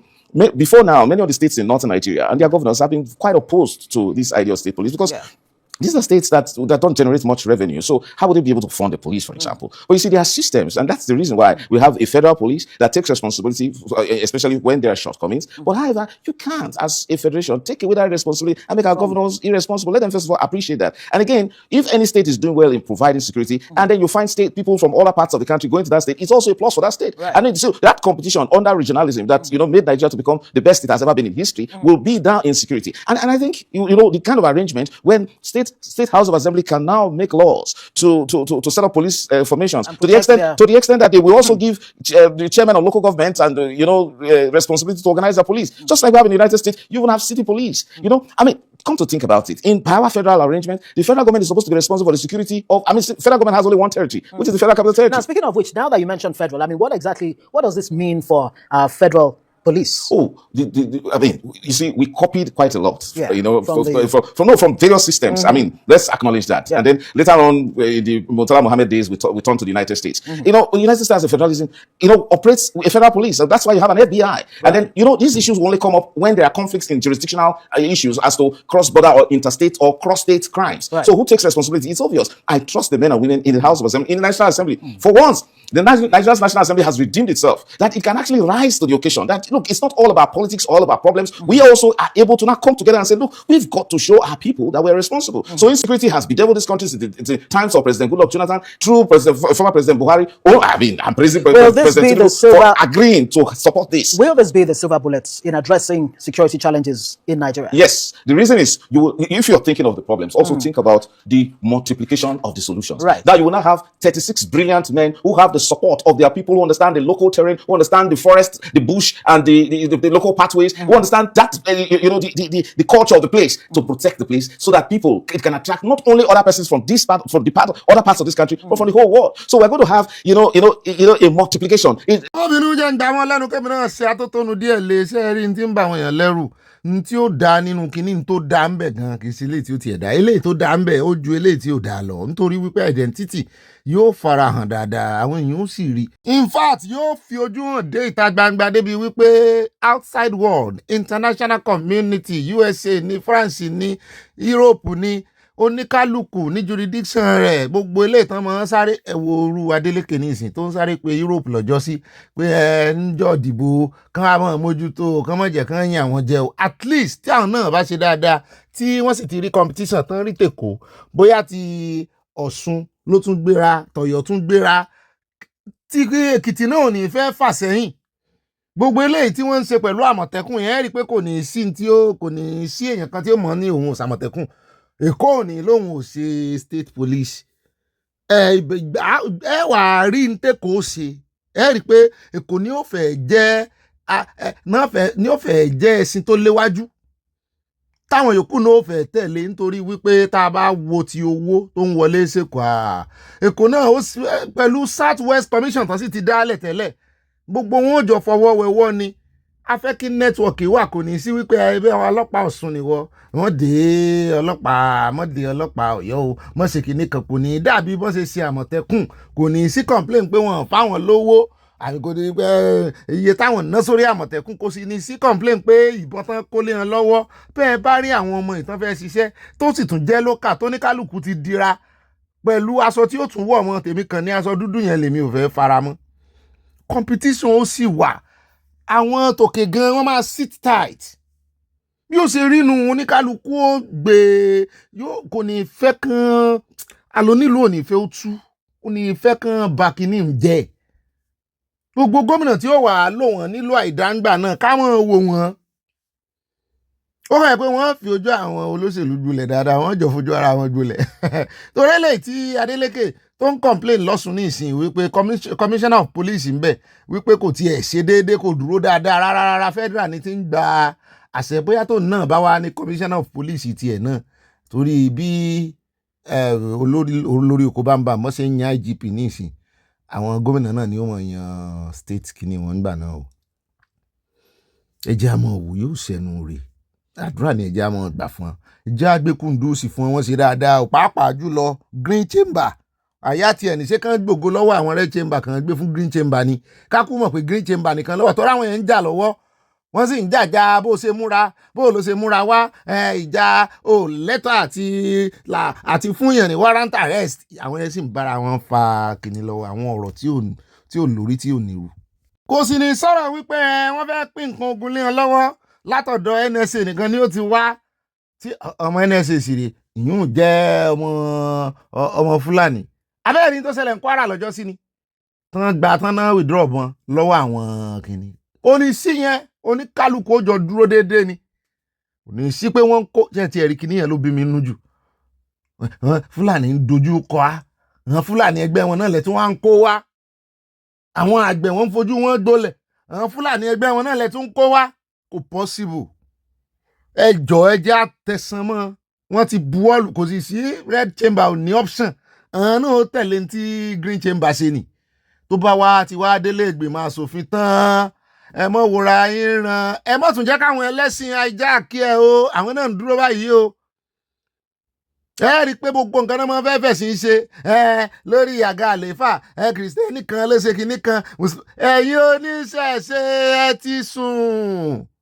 Wọ́n bá tún lè fi eléyìí tán tún tójú yín yàn ìmẹ́bọ lórí eléyìí.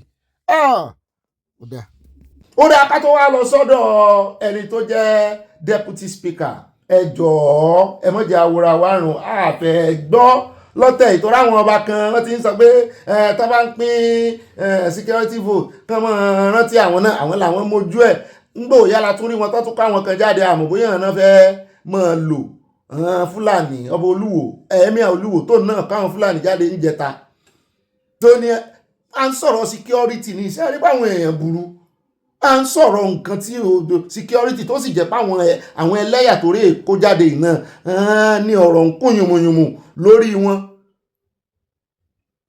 ni wọ́n wá kó jáde lójú agbábẹ́ lòun sì pẹ̀ fún sẹ́wọ̀n tí o fẹ́ mọ́ mójútó security rẹ̀ tó lẹ́ẹ̀mọ́ gbogbo inú jù inú gbó sáwọn tó fẹ́ mọ́ lòrè ọmọ Yorùbá ò sí ń bẹ̀ mọ́ ṣé ejò lè bọ́ kó bọ́ oró inú rẹ̀ mọ́ ni tó lè bọ́ kó bọ́ oró inú rẹ̀ mọ́ Fúlàní ọmọ jẹ́ ṣùgbọ́n ìyún nǹkan làwa múlò kó mọ̀ waste time wa ẹ jẹ́ á gbọ́ lẹ́nu deputy of speaker àbí speaker deputy sí ni ká gbọ́ lẹ́nu ẹ̀ gangan òun náà ṣe atótónu ó ṣe onídùúró fún àwọn akẹgbẹ́ rẹ̀. As you know, the nature of our security challenges in this country is complex.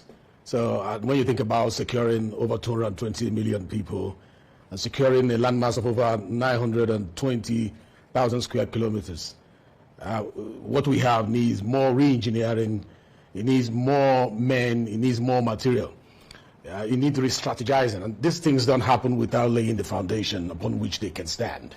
There has to be a policy shift. There has to be a shift in our enactments, in our legislations.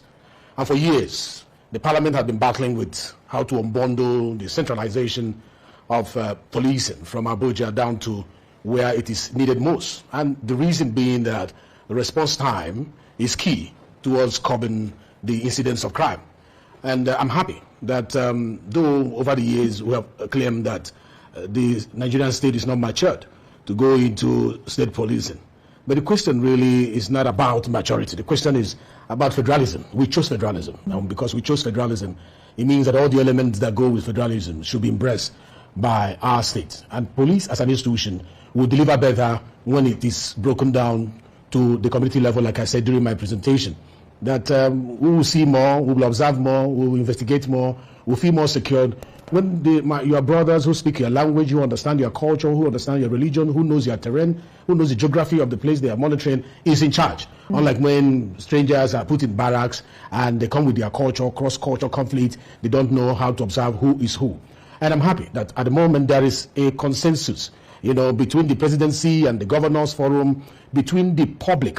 Nigerians are happy. The energy around the country is that something is being done visibly by the government. And when I mean by the government, not only the executive, but also the legislature. Like I've always said, that though we are three arms of government, we are one government. And so the national objective of the executive should at all times be the national objective of the legislature. So when we saw that this government under the president is prioritizing security, we said beyond calling the security chiefs into a room and the Minister of Finance to ask relevant questions, which is part of our mandate in 88 and 89 of the Constitution, what else are we expected to do? The same 88 and 89 mandates us to make laws. Legislative function is one of our duties. So screening the laws as it is, observing the gaps that are in our laws, and finding a way to block those gaps is a responsibility that we owe Nigerians. And that is what we rose up to do. And I must commend my colleagues. First, I must commend the president who is deliberate about doing this. The political will from the president has been an energy for the parliament to deep dive on this. And Mr. President did not just allow the parliament just make laws. There was an input from the Attorney General, people from the presidency, people from the executive, people from the public. There was public hearing. Everybody came together to say, let's make a law that will make us, safeguard the lives and properties of our citizens, which is the most important responsibility of government. And I am sure that having crossed this path, which I commend my members for leaving the oversight functions they were doing across the nation, some of them who are still under the pain of losing at the primary level of their political parties, they forgot about all those to come to join hands to make Nigerians feel safer today. I'm so proud of being a parliamentarian, in this moment of, pushing out a legacy that is going to outlive us. And we must remind ourselves that several parliaments have tried to do this over and over the years, but they couldn't make it happen. So I commend the Speaker of the House and the leadership of the House and the members who made this happen. And I'm sure that the Senate is working on their own, and in no distant time, the President will be putting his signatures down on this piece of legislation that will become a law all of us will be proud of. All right, then. This movement of this bill now is to secure concurrence from the Senate and then push it down to the Houses of Assembly. I know the energy I saw in the conversations we have had with the Governors Forum, that they are going to work closely with their Houses of Assembly to make sure in a week or two after they receive this document that it will be back for Mr. President to put his signature. Ó dá àwọn ẹja pò mbẹ́ ìta wí lórí ọ̀rọ̀ state police tó tèmi kàn mọ̀ wípé yóò jẹ́ a healthy competition, kò ní jẹ́ unhealthy one, torí unhealthy competition náà wà yóò jẹ́ healthy competition táwọn ó kàn dàbí ẹni tó fẹ́ ìyàwó kan tẹ́lẹ̀ tí ìyàwó á bẹ̀rẹ̀ sí ṣe bó ṣe wù ú tí ń fojú ọkọ gbolẹ̀ tọkọ wá wẹ́lò míì jẹ́ ń fẹ́lẹ̀ mo ṣe fẹ́ Cipriano lè ẹlẹ́yà sì kò fojú mi gbolẹ̀ kánú àwọn ìyáálé ló kàn sọ fún mi pé kí n fẹ́yàwó lẹ́lẹ́yà oyin Kọ́sọ́lá náà tún bọ̀ ní ìsinmi Cipriano tí ẹ fẹ́ gbà rárá òun ló dífá pé healthy competition kò ní jẹ́lé olórogún jurisdiction wọn yàtọ̀ kò ń sábẹ́ òrùlé kan náà wà ààrẹ olódòdẹ tó sì yẹ kẹ́rù mọ́ ọba gan wípé àwọn gẹ́gẹ́ bí ààrẹ àwọn lè mọ́ lẹ́nu lọ́rọ̀ lórí àwọn gómìnà mọ̀ tán náà bá ti ní ipa lórí kìíní ṣùgbọ́n fún èlídà ẹjẹ́ àgbẹ̀ fún wọn o ó pẹ́ lóòótọ́ ṣùgbọ́n at least àwọn bold step kan tí àwọn ìjọba àtẹ̀yìnwá àtàn ìfẹ́ gbé ẹ ti gbàgbé pé ara tó ṣokùnfà yíyọ former IGP ní ẹ bá ṣe gbọ́ wọn lọ́pọ̀lọpọ̀ àwọn IGP yẹn àti former àti gbogbo wọn ìfẹ́ gbà ara tó ṣokùnfà nìyẹn. So at times ẹ jẹ́ àmọ́ yin ẹni tí ìyìn tọ́ sí náà ọlọ́run là ń yìn ẹ jẹ́ àgbẹ̀ fọlọ́dọ̀dẹ náà pé lábẹ́ ìṣèjọba wọ́n ti ẹ̀ ń tẹ̀ka àwọn bold step yìí ìnira ló kàn làwọn kan ṣùgbọ́n ti subsidy yẹn ìnira ló mú dé o bí akẹ́ẹ̀dá ọlọ́pàá subsidy náà lẹ̀. ó rẹ̀ já wá yà ní ká kọ́kọ́ yà lọ́dọ̀ àwọn ológun wọ́n ní ọwọ́ ba àwọn méjì kan àbáwọn fúnra wọn náà ti ẹ̀káwọ́ àmọ́ bóyá wọ́n jagun dọ́dọ̀ wọn náà ni bóyá àwọn náà wá jáde tán wá káwọ́ lẹ̀ o wọ́n sì sọ wípé even gan kó jójú ogun ni tọ́ta bá ti káwọ́ sókè wípé UN nìkan mọ́ pa wọ́n níbi tí jurisdiction UN dé wọ́n sà ní àwọn ọ̀gá ISWAP méjì wọ́n ní wọ́n ti wá káwọ́ lẹ̀ wọ́n ní wọ́n ti wá káwọ́ sókè wípé àwọn surrender under military pressure wọ́n lọ under military pressure ní o kì í ṣe pé bóyá wọ́n ń ṣe negotiation o kì í ṣe rehabilitation kì í ṣe pé wọ́n jọ negotiate wọ́n ní wọ́n ti mọ̀ pé ikú lè rí ẹ̀ṣẹ̀ àwọn wọ́n adájọ́ wọn wọ́n á kó wọn lọ ilé ẹjọ́ kì í ṣe pé wọ́n á fi wọ́n lẹ̀ bẹ́ẹ̀ kì í ṣe pé wọ́n á kàn gbà wọ́n bẹ́ẹ̀ ṣùgbọ́n ikú ló jẹ́ ikú kóyá ló yẹ kan torí kó mọ̀ tún dọ̀la torí náà mọ̀ strategy wọ́n ti mọ̀ wípé bàbá máa wọ́n sẹ́wọ̀n ní ìsìn gbogbo time tán máa fi dá ẹjọ́ àwọn ọmọ ogun àwọn wọ́n lè padà wá ya bo ìlú kan tó kóyàn kan wá fà wọn negotiate pé kan tú àwọn lẹ̀ so ẹjọ́ ẹjẹ́ àkọ́kọ́ gbọ́ná. In the latest development, troops of Operation Hatim K have secured the surrender of 2 senior ISWAP commanders identified as Ismail Muhammad and Abu Umar. Military authorities say the 2 men occupied key positions within the terrorist hierarchy and operated around the Mangari axis of the Lake Chad region. According to preliminary findings, Ismail Muhammad was a close associate of a senior ISWAP leader and possessed extensive knowledge of the group's structure and activities.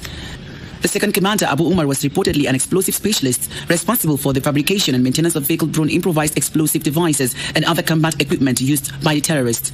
Military sources also revealed that intelligence obtained during ongoing operations confirmed the killing of another senior terrorist figure, Mohammed Khalifa, said to be a member of the ISWAP Surah Council. The military says the surrender of the 2 commanders highlights the growing impact of sustained ground offensives and precision operations conducted with support from allied partners. Thanking you for your sacrifice to the country. Thank you, sir. The Chief of Army Staff, the Chief of Defense Staff, everybody appreciates your good work. Operation Hat in Case says it will continue to intensify operations aimed at dismantling terrorist leadership structures, disrupting supply routes, and restoring lasting peace to communities affected by insurgency. It further assured that ongoing offensives will remain focused on denying terrorists freedom of movement while encouraging more fighters to surrender and embrace peace. Ẹgbọ́n ṣe faramọ́ wọn sọ̀rẹ́ńdà lóòótọ́ wọn mú torí wọ́n ti mọ̀ pé kò sọ̀nà àbáyọ ikú ló kù so wọ́n fẹ́ ra time. They just bought time o pé kódà kò jẹ́lé ẹjọ́ náà máa ká wọn lọ pé at least àwọn afẹ́ ra time tó dẹ̀ rà léwu. The earlier the best kí ìjọba tètè mọ̀ wípé wọ́n ń fi àwọn tó ń kó sẹ́wọ̀n ra time ni o kódà kan dájọ́ kinní fún wọn eléyìí ni ó wà mú wáyé àǹpápírí níbi tá a ti gbé wọn sọ wípé lára àwọn tí wọ́n kọ́ ọmọ lọ lọ́jọ́ sí tán ṣe wọ́n ní wọ́n ti dájọ́ ọkú fún wọn. Gẹ́gẹ́ bá ṣe ń bẹ̀ wọ́n ní Papiri Catholic school kidnap wọ́n ní ilé ẹjọ́ ti dájọ́ fún àwọn 5 tọ́wọ́ sí bà nínú àwọn terrorists 25 years in prison láwọn ọmọ Nàìjíríà bá fi gbé ta wípé ń tà ń sọrí 25 years in prison sàn pààyàn bẹ́ẹ̀ ni 25 years in prison tẹ́ ń fáwọn terrorists any terrorist ṣe bí ẹjọ́ ọkú ni kí ló dé tẹ́ ń fún 25 years àwọn èèyàn wọ́n tún lè dé ní ìsìn kan tún ní wọ́n tún kógun jáde kan wọ́n ní kan fi wọ́n ṣe pàṣípààrọ̀. The Federal High Court sitting in Abuja Thursday sentenced each of the 5 persons arrested on May 31st 2026 by the Department of State Service DSS for their involvement in the 21st November 25 attack on St. Joseph Catholic School, Papiri, Niger State, to 25 years imprisonment each. One in what could pass as the fastest terrorism trial. Ilé fast lóòótọ́ ẹja gbé kundus fún judiciary. Ó fast. Mo mọ̀ pé nínú DSS náà dùn. Ṣùgbọ́n nítorí ọ̀nà burúkú tán ń lò, method burúkú tán ń lò ní ìsìn, tán wá fẹ́ mọ́ kó àwọn aráàlú, tán wọ́n fẹ́ mọ́ fi àwọn èèyàn wọn ṣe pàṣípààrọ̀. Kíjọba wá nǹkan ṣe o. The 5 men Yusuf Mohammed Bature ní ìnagijẹ rẹ̀, Goni Ibrahim Bindi ìnagijẹ tí ẹ̀ jẹ́ Goni Mutua, Sani Tukọ̀ náà ní ìnagijẹ Danladi ní jẹ́, Mubarak Ibrahim àti Musa Alhaji Adamu tí ìnagijẹ wọn jẹ́ Agagado Banufe wọ́n ni wọ́n mú ní different location o ní less than 2 weeks ní DSS ẹ bá ń gbé kùndùsì fún DSS. Bọ́ládéọlá ẹ̀kárẹ̀ o 15 AK-47 rifles náà bá lọ́wọ́ wọn 1,434 rounds of live ammunition ni wọ́n kó sínú bags nínú Volkswagen Golf car. Bẹ́ẹ̀ náà ni wọ́n tún ní àìmọye nǹkan ìjà olóró ni wọ́n bá lọ́wọ́ wọn. 25 years ṣùgbọ́n àwọn ọmọ Nàìjíríà wọ́n ní àwọn ò gbà tí lọ́ọ̀ yìí o. How does anyone argue that people that kidnap children from their school be sentenced to 25 years in prison Olatunde ló sọ bẹ́ẹ̀ rather than be sent to gallows for accelerated execution òun ló sọ bẹ́ẹ̀. Bẹ́ẹ̀ náà ni great mind kan náà ni just 25 years what happened to kan pa wọ́n ó ní kí ló ṣẹlẹ̀ sí kan pa wọ́n. Only very soon you will hear that they have granted freedom by another government. Bí tó sì burú sí jù náà nù tí iye kan wọ́n bá wọ government wọ́n lè tún wọ́n lé. Lẹ́yìn ó wà mú àyà lọ́dọ̀ Red Chamber mo ní wọ́n jí lójú oorun wọn topic méjì tó ṣe kókó lákọ̀ọ́kọ́ mo gbọ́ níbi tá a ti gbọ́ Tápàbí ó ń sọ wípé àwọn ọmọ wo ni àwọn ọmọ agbésùnmọ̀mí tán ló wà lórí TikTok tí tán náà ń ṣe sóòwò pé DSS bó lẹ́wà ẹ lọ mú wọn. Mo Lápàbí ó ṣe jí ni wọ́n ṣe fi fọ́nrán ibi tí àwọn agbésùnmọ̀mí ti ń ṣe TikTok live show wọ́n ṣe fi hàn wọ́n ni. Kí wá sọ nìkan ò bẹ́ẹ̀ náà lò ní kò sáàyè mọ̀ sí o fún ẹni ìjọba ìpínlẹ̀ kankan any state ìbáṣelé Haúsá náà sọdọ̀ sí jù pé kò sáàyè mọ́ láti máa ṣe negotiation. Mo ní ẹ̀ẹ́kan kúkú sọ wípé operation peaceful corridor àbí kí náà ń pè náà kíní kan corridor tíbi tán òun náà wọ́n gbà tán wọ́n fi negotiate fún wọn kán kúkú parẹ́ ẹ mọ̀ wulẹ̀ lọ́gbọ́n ẹ mọ̀ wulẹ̀ fagùn ẹjẹ́ àjọ wò náà á sọ̀rọ̀ lórí bàbá dé. Take this instrument. I don't want the sergeant account. Mr. President, I think this is unnecessary. I will take it. You have ruled on this matter, and there is no more contribution that should be made. I will take it off. There is no way this instrument will be given to sergeant. I will take it away myself. So leave me. I will take it away. You don't know the importance of this and what it means. So go back. I will take it away myself. Senator Baribe, be very careful so that your body does not touch that instrument.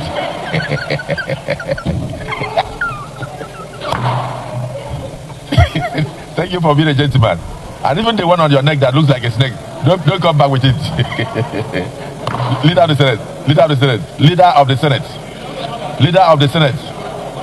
Yes, minority leader. No, I wanted you to start it. Before I rule on it, I just want to observe that even what he has on his neck is like a snake.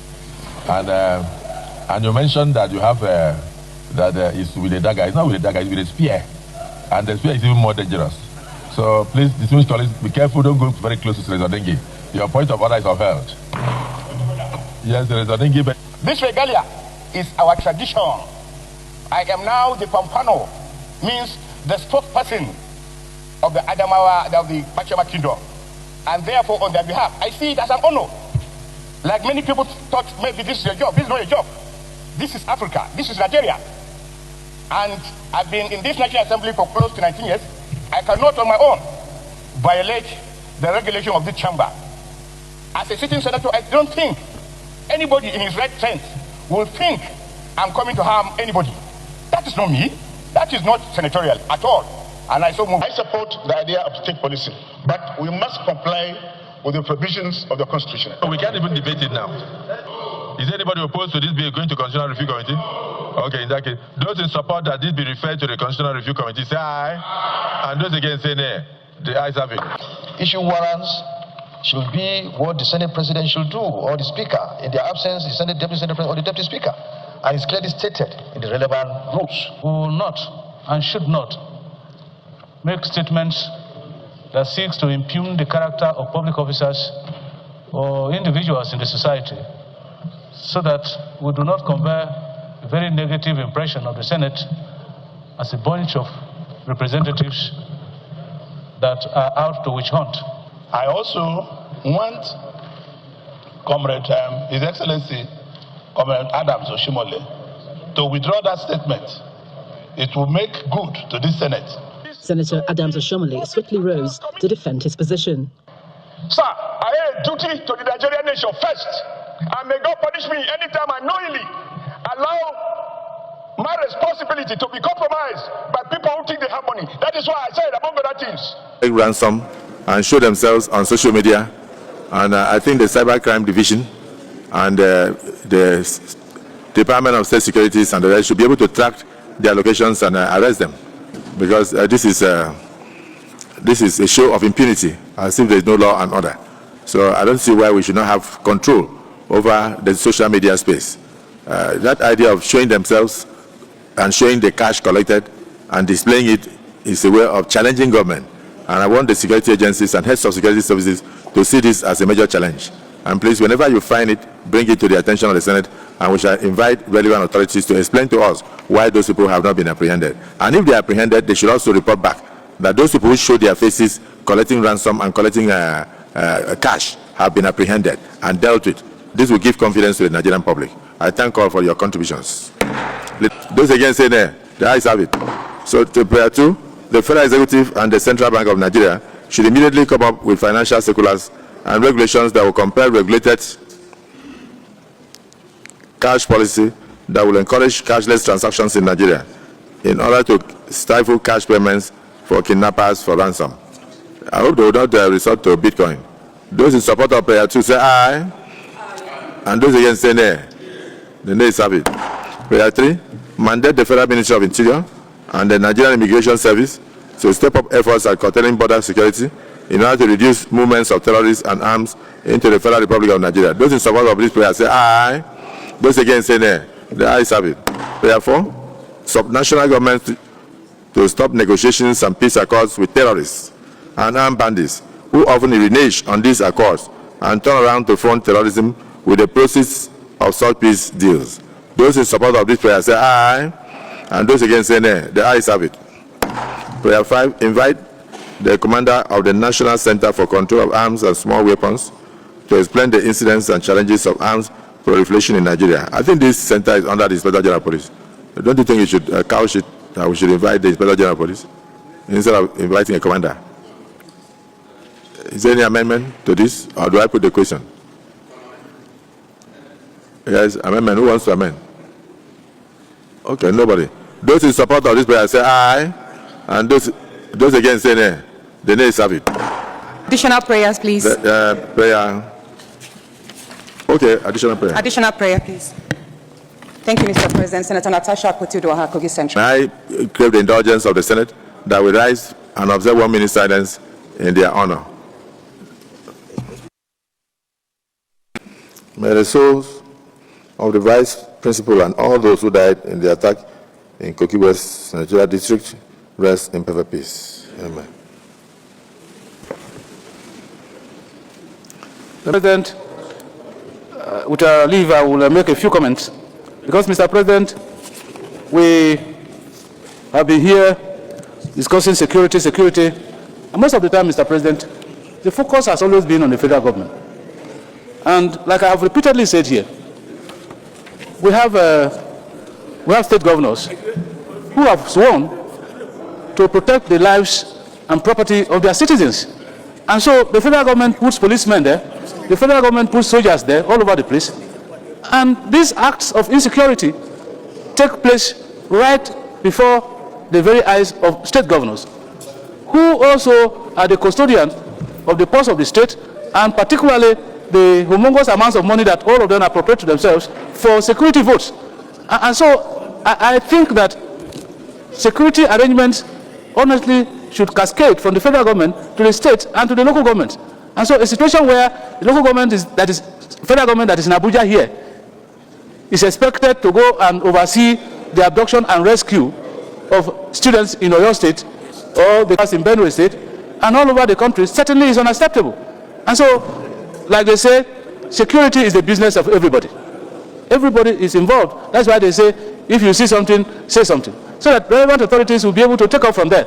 And so, Mr. President, I completely support this motion and urge my colleagues to agree with the mover of this motion and my support that security is everybody's business, and that state government in particular, where these acts take place, must take responsibility for a greater part of securing the lives and properties of the people. I so second, Mr. President. Thank you. Is there anybody who is opposed to this motion? No. So we go of Kogi West. Mr. President, I come on under Order 41 and 51. I've discussed this issue with you. Yesterday, at 10 a.m., broad daylight, bandits went into secondary school in my senatorial district, attempted to kidnap students, vice principal and some other people in the school. And this has been happening around that environment. I want us to just discuss this so as to find a lasting solution to what is happening, not only in my state, but all over the federation. Ó náà lè rí yan ẹjọ́ sí ẹjọ́ lásán lè ṣe kí ni action tí wọ́n lè gbé, ìgbésẹ̀ wo náà lè gbé. Operation Peace Corridor kan kọ́kọ́ cancel ẹ̀ náà pé rárá kò sí tó jọ negotiation. Ẹ mọ́ bá terrorist wá peace, ibi tí wọ́n ti mọ̀ strong note nìyẹn náà ti máa mọ̀ wípé àwọn ilé ìfẹ́ pa wọn ni o. Èwo náà ti ń káwọ́ sókè, àwọn ọ̀gá wọn ń pa wọn gan o, àwọn ọ̀gá ẹ̀ wọ́n ń pa wọn gan. Ṣé gbogbo àwọn tí wọ́n ti wọ inú oko wa, inú ojú wa, wò dẹ́rìn tí ó ṣe wọn. Tèmi kàn ní wípé ìwọ̀nba àwọn agbófinró, pàápàá jùlọ àwọn ológun tó bá wà ní jurisdiction àwọn inú igbó yẹn, kàn mọ́ ní response, quick response. Ó sì ṣe IGP náà ti dá violent crime response sílẹ̀. So ẹ máa wòran, wọn náà fẹ́ báyé jẹ́ ni, ẹ máa wòran. Ṣùgbọ́n káwọn èèyàn wa náà jọ, ẹ wà lójúfò, ẹ mọ̀ sínú àwọn tá a mọ̀ bẹ̀bẹ̀ fún pé ẹ bá wa tú wọn lẹ̀, ẹ make sure pẹ́ sínú wọn, àtọmọ yín àtẹ̀yìn, wọn ní jí ń gbé o. Àwọn tán sì jí gbé Ọlọ́run bá gbà, àwọn tán sì ti jí gbé Ọlọ́run bá gbà wọ́n lẹ́hùn torí mò ń ka ọjọ́ báyìí ni. Every time tí má ti rántí àwọn tó wà nínú ìgbèkùn, mò ń bá wọn ka ọjọ́ ni. Ìròyìn tá a fi káde gbogbo rẹ̀ ńlẹ̀ náà lélẹ̀, mo lérò wípé I'm on the point. Náà ni ti ìyá ààfin Àbíkẹ́ Dábírí. Wọ́n náà fẹ́ sọ experience àwọn ọmọ Nàìjíríà àti gbogbo ètò tí ìjọba ní fún wọn bọ́n ṣe ń dé yìí, tí òfin ní dàbí from fry pan to fire, tán náà fi rí lédè sí, tán fi ní ìfọ̀kànbalẹ̀, ó ní 100,000 wọn náà ti ń ṣèlérí, wọ́n ti ń fún wọn. Ọ̀tọ̀ ni àwọn tó lọ kó wọn wá lọ́fẹ̀ẹ́, mo gbọ́ pé ọ̀fẹ́ ni earpiece àbí ìjọba sanwó fún un. Oúnjẹ bẹ́ẹ̀ ni pé wọ́n láàrẹ Tinubu náà not clear gbogbo bẹ̀yẹn bóyá wọ́n dẹ̀ jọ sí partnership ni wọn mọ̀ ẹ jẹ́ àgbọ̀ gbogbo ẹ̀ lẹ́nu ìyáàfin Dábìrì. First and foremost, well, it was, as Ambassador Nicolai said, it was mixed feelings. There's this lady who told me, you know what, I have a spa in South Africa. I closed it down. She returned with her 3 children. And she said she will open a spa in Nigeria. Hopefully she gets support. So it was one of mixed feelings. Happy that they were home, but sad that this is happening on the continent of Africa. And I'll tell you something about those 258 that came in. None of them committed any crime. The only crime they committed is the color of their skin. They are black migrants in South Africa. So but everybody was happy that President Bola Ahmed Tinubu ensured their return to Nigeria. And then also on ground was MTN, who gave 100,000 naira to each one of them, transferred to them, and then 50,000 airtime. And then the starter pack. Governor Hope Uzodinma gave 1 million naira each to indigenous of Igbo states, and we're hoping that other states will follow suit because the president said something. He said they must be reintegrated back to society. So President Bola Ahmed Tinubu had paid fully to airpeace to ensure that these Nigerians would come home. Now we are onto the reintegration stage. So NEMA was on ground to provide transportation. Refugee Commission will follow up with reintegration. NIMSI was on hand to provide NIM for them. MTN, like I said, gave 100,000 naira, 50,000 naira, and then Crockstone, another private real estate firm, was on ground to give them some cash. So it was a very, very seamless multi-agency collaboration. And we call on state governors to do what Governor Hope Uzodinma did, reach out to the indigents so that they can help with their reintegration. Aya ní ọ̀gá mi ò lẹ́gbọ́n yẹn o torí mo gbọ́ lẹ́nu yín lẹ́ẹ̀kan wípé ọ̀pọ̀lọpọ̀ wọn wípé àwọn níwèé ìgbélú ònìyàn wọn ni wọn lẹ́sẹ̀ kankan lọ́rùn o. Mo lẹ́mi náà ti gbọ́ àyà mo ti kọ́rọ̀ mi jẹ́ o ṣùgbọ́n ọ̀pọ̀lọpọ̀ àwọn gómìnà yìí ọ̀pọ̀lọpọ̀ wọn mọ̀ gbàdúrà ní ìsìn ni o àyà kọ́lọ̀ ń jọ o mọ̀ jẹ́ kí àwọn ọmọ stéètì àwọn ọmọ ìpínlẹ̀ àwọn wà ń bẹ̀ o àyà ní kí ni mo rò débẹ̀ kọ́mọ̀ wà fún olówó náà ni ebe èèyàn ní Uzodun wọ́n 1 million lọ́nà fún àwọn ọmọ stéètì ẹ̀ báyìí at least wọ́n á tiẹ̀ kọ́kọ́ inú wọn á dùn kò ní tí 1 million náà dá Nàìjíríà ṣùgbọ́n kéèyàn tó lè tọwọ́ bọ àpò fún yàn 1 million 70,000 mélòó ló wà ní 1 million owó oṣù ọdún mélòó ni ọdún kan àti oṣù díẹ̀ mọ́ ni fẹ́ni tó ṣe bẹ̀rẹ̀ iṣẹ́ ní civil service 70,000 times 12 ibi tí mo ronú lánàá odidi owó oṣù ọdún kan àti oṣù kan àbòsù méjì nù so kán mọ̀ dúpẹ́ o ibi tán ti ń bọ̀ lè gara o ṣùgbọ́n ibi tán ń padà sí ìgbà téèyàn kàn fẹ́ wá ìbánẹ́ẹ̀tì ni o tán fi máa gẹ̀ẹ́tì ara wọn ká mọ̀ owó tí àwọn stéètì yòókù ó ṣe èèyàn kan ló ti saloon ẹ̀ pa èèyàn kan náà ló ti ṣọ́ọ̀bù mẹ́ta pa pé ó ti tóge ọmọ léèfì torí kọ́lọ̀ ọ̀hún torí kọ́lọ̀ ọ̀hún ẹ wá ń ṣètara ìjà lára ìtànbọ̀rọ̀ ẹ̀ ń ṣe lára àti tara àti lára sẹ́ẹ̀mù náà ni wọ́n gbádùn bẹ́ẹ̀ yẹn o tó bá jẹ́ pé ẹ̀jẹ̀ burúkú tó rọ̀ nínú àwọn ọmọ South Africa nìyẹn wọ́n gbádùn o ìwọ̀nba ni àti ẹ̀gbọ́ bí táwọn ọmọ Nàìjíríà bá ní lọ́wọ́ náà ebí ọmọ Nàìjíríà tó ní lọ́wọ́ lẹ máa mú hàn tán di ẹ̀rù ẹ̀ràn gbé ògùn olówó tí ògùn ẹ̀rìn gbé ògùn olówó sẹ́ni tó ní ṣọ́ọ̀bù mẹ́ta ní ìsìn sí ògùn olówó ló gbé tó fi ń ṣe ṣọ́ọ̀bù ni àbẹ́ ń gbé ògùn olóró àmọ́ ní ṣọ́ọ̀bù wọ́n ń ṣiṣẹ́ wọ́n lè ní eléyìí tán mọ́ fi cover up. Akẹ́gbọ́ díẹ̀ síwájú sí ànípẹ́ lẹ́nu ìyáàfin Dábìrì àwọn gómìnà ni mo tún fẹ́ pè o ariwo ń pọ̀ lórí yín o wọ́n ń pariwo yín lè gbìmọ̀ aṣòfin níta nígboro ayé náà ọmọ Nàìjíríà ń pariwo lé yín lórí security lórí gbogbo nǹkan pátápátá ṣe nǹkan kan sálárì nìkan lọ́pọ̀lọpọ̀ yín san bẹ́ẹ̀ ṣe dé orí oyè náà ẹlòmíì tó ti fẹ́ lọ́dún mẹ́jọ rẹ̀ tán kò lè tọ́ka sí nǹkan kan àwọn kan ṣe títì nù wọn ṣùgbọ́n industry mélòó ọrọ̀ ajé mélòó lẹ mú wọ̀ gbòòrò wọ́n ṣe nǹkan kan àkó ti dé báyìí state police ń bọ̀ wọ́n tó bẹ́ẹ̀ kẹ́ ẹ mọ̀ náwó gidi sórí state police yìí security ẹ wà tó a mọ̀ wò yín nígbà tó bá fẹsẹ̀ múlẹ̀ tán bóyá àtúmọ̀ gbọ́ igbe lẹ́nu vendor yín látòkè ní o wọ́n káwọ́ yín sẹ́yìn ní o ẹ̀yin aláòbí. I salute the likes of Senator Adams Oshomole's very strong stance against South Africa because South Africa cannot keep quiet. We are not South Africa's mate in any sense or any manner. When they were down, when they were in trouble, when their backs were down, Nigeria stood up for them. They are not the kind of people that should look us in the face, spit in our face, and attack our people. What is Nigeria's own stand as a government on this very terrible bad behavior? You use the right words: terrible, disappointing, painful. However, what Nigeria will do in terms of bilateral relations, you'll hear from the Minister of Foreign Affairs and maybe even the presidency. But honestly, enough is enough. Enough really has to be enough. But whatever will be done, you'll hear from the higher authorities. For us as a commission, we've been engaging people to people. We've gone there many times to talk to our own people. But I'll tell you something, like I said, none of these people that came back committed any crime in South Africa. And the hide under crime. If one person commits a crime, get that person, hunt that person, and deal with that person. You cannot generalize. But don't forget that it's not just Nigerians, but we have a higher number. So it's something inrooted in them. And the government is looking the other way. I think that is the sad part. Security is not arresting anybody. You do anything and get away with it, and they're looking the other way and doing nothing, which is where it's actually unfortunate that Africans are taking away the people from South Africa. So something will be done, but that will be answered from the level of the Minister of Foreign Affairs and above. òun náà lẹ ti gbọ́ yẹn o, kò síbi téèyàn lọ ìrìn àjò téèyàn rè tí ojú èèyàn ò ti rí o, torí ìrìn àjò láwáyé o, kò rí gbé wá délé, orí ti gbáwọn eléyìí délé, ṣùgbọ́n bọ́n ṣe délé ọ̀nà tán gbà délé ọlá níyọnu ni o, kọ́lọ̀ mọ́jẹ́ àṣìbẹ́ẹ̀ délé o, kọ́ mọ́ fi tipá ti kúkú lé wa nítorí kò yí sí àìmọye nǹkan ló fi lẹ̀ ń bẹ́, nǹkan ó dàrú ibi tó tó dé ó tún ṣe bẹ̀rẹ̀ ní ẹlòmíì lè mọ́ rí owó mú wálé tó ti ń fowó ránṣẹ́ sílé tẹ́lẹ̀, multiple effect ẹ̀ ní ó ti ẹ̀ ń kan èmi lóminú nítorí ẹlòmíì ọlọ́run ló mọ iye, ọlọ́run ló mọ the chain, kí ni wọ́n á pè kí ní ẹ̀ ní economics náà, ẹjẹ́ ń lo chain náà, àwọn chain of people tó wà lábẹ́ èèyàn tó jẹ́ wípé tó o bá jókòó dáadáa, tó o bá ro bí outflow owó rẹ̀ bó ṣe ń rìn, ó rí iye èèyàn tó lọ́hún ń lò ọ́ fún. Àwọn tó padà sílé ní ìsìn mí ń bọ́ mọ̀mọ́ rẹ̀, ń bọ́ bàbá rẹ̀, kíbo ló ti fẹ́ bẹ̀rẹ̀.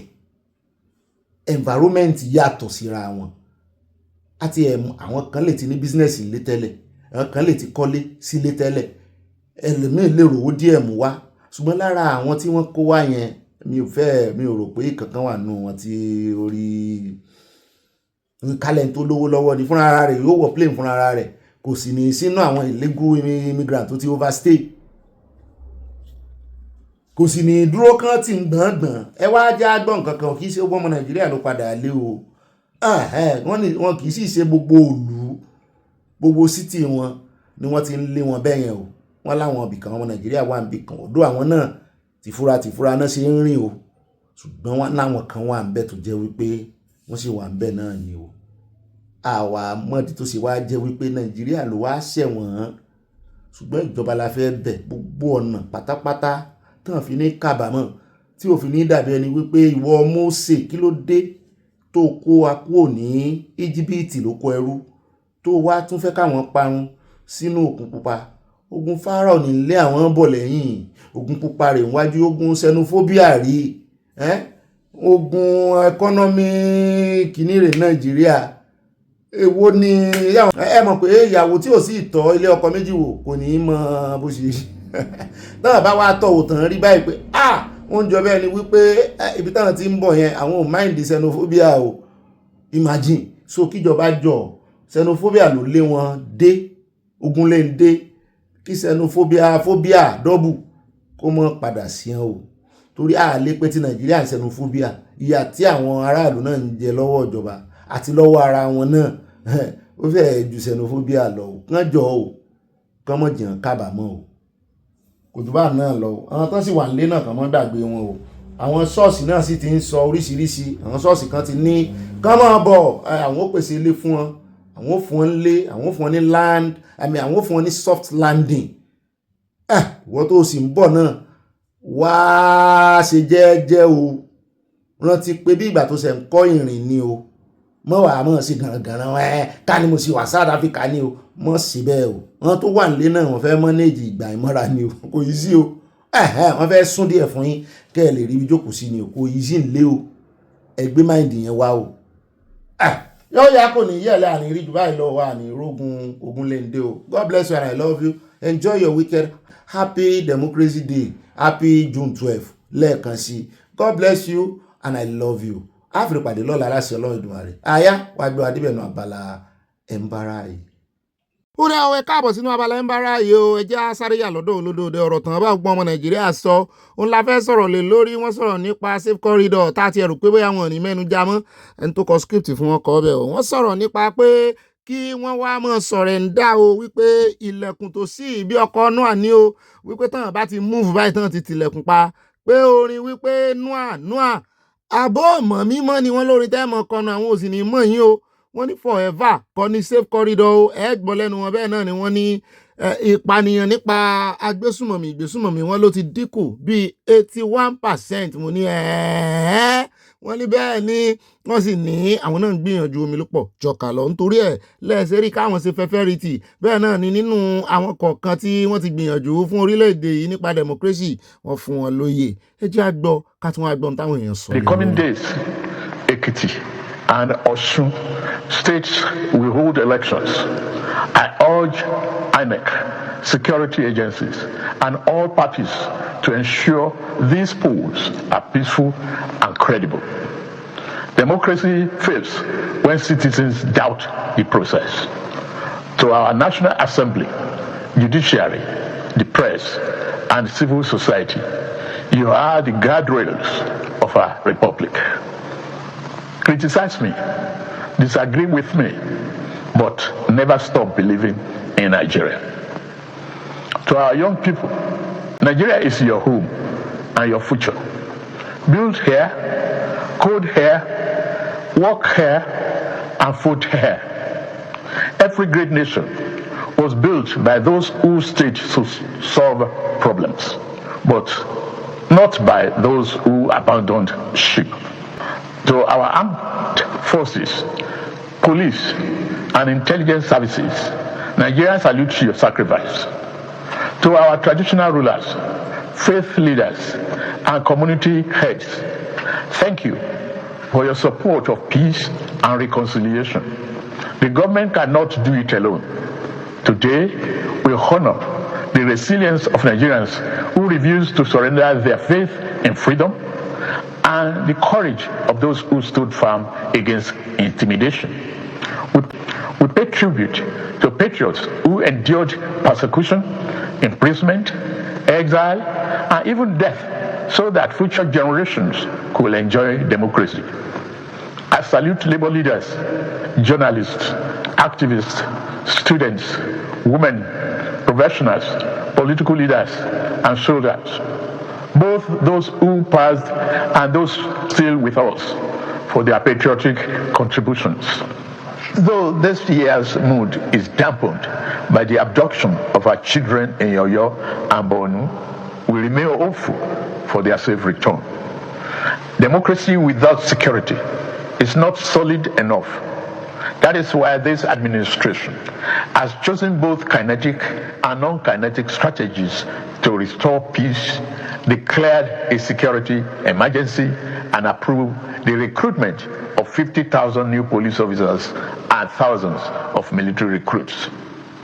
Our 2026 budget commits 5.41 trillion, our largest ever, to defense and security. We have moved from training with our allies to precision targeting.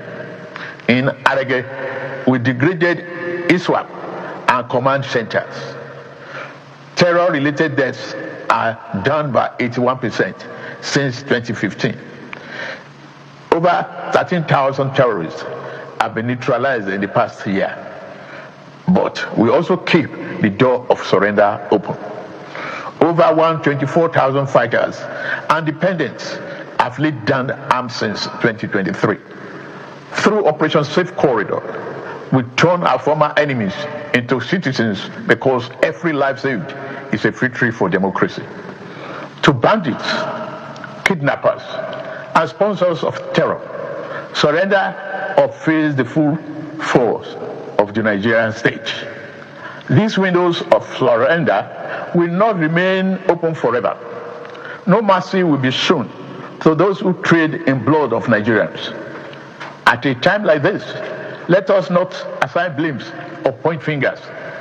Crime has no ethnicity. We must stand united and be assured that the enemies of our nation shall soon be history. We will triumph over terror and continue to build a more prosperous nation. So, Happy Democracy Day, what I would like to call Abiola Day. I mean, we have St. Patrick Day, we have other naming days, but I know because of the way Nigeria is, we've termed it Democracy Day. It's about Abiola.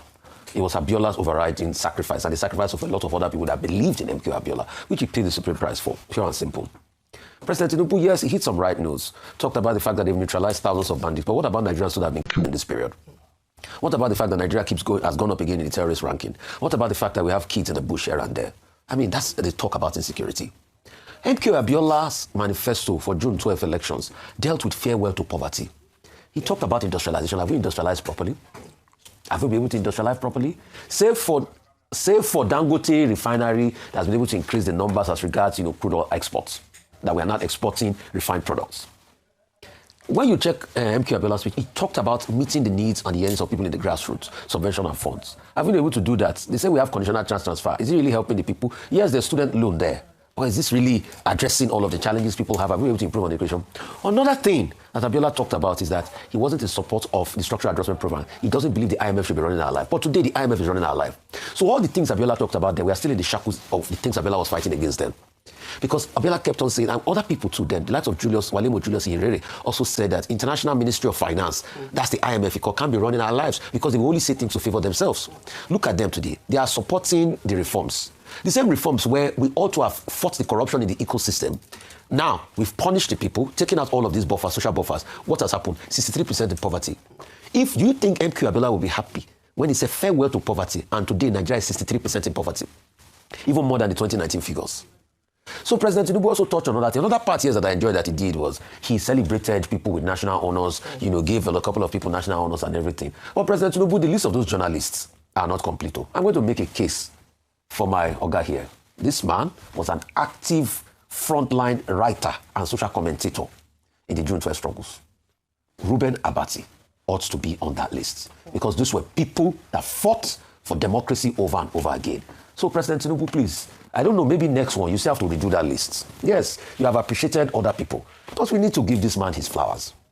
He has fought, he has continued to write, his articles over the years has constantly spoken truth to power.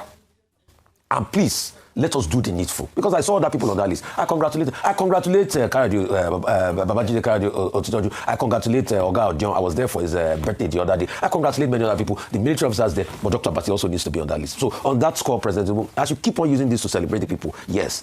But I will also now have to say that other things are needed to be done. We need to be able to do them in this country. It's not just about talking about the wins in the area. Yes, okay, we've removed this, we removed that, and all of that. It's about the feelings of the people. President Tinubu, please, in case they are not telling you enough, people are not happy this democracy day. They are hungry. Insecurity is hurting their lives. Yes, we know you've championed state police and pushed state police, which is a good one. But when you also look at it, this talk about state police, I know Ogbeni Bambili was saying yesterday that the concerns people have, yes, that they will be able to have checks and balances so that it's not that the governors are going to just hold sway and things like that. But we don't still trust our political leaders. So these are the things you need to look at. We don't still trust our political leaders. People still have concerns against INEC. President Tinubu, a lot of Nigerians can't get their registration done. They've been complaining. I don't know if your aides have been showing you those social media complaints by INEC. INEC has been giving excuses.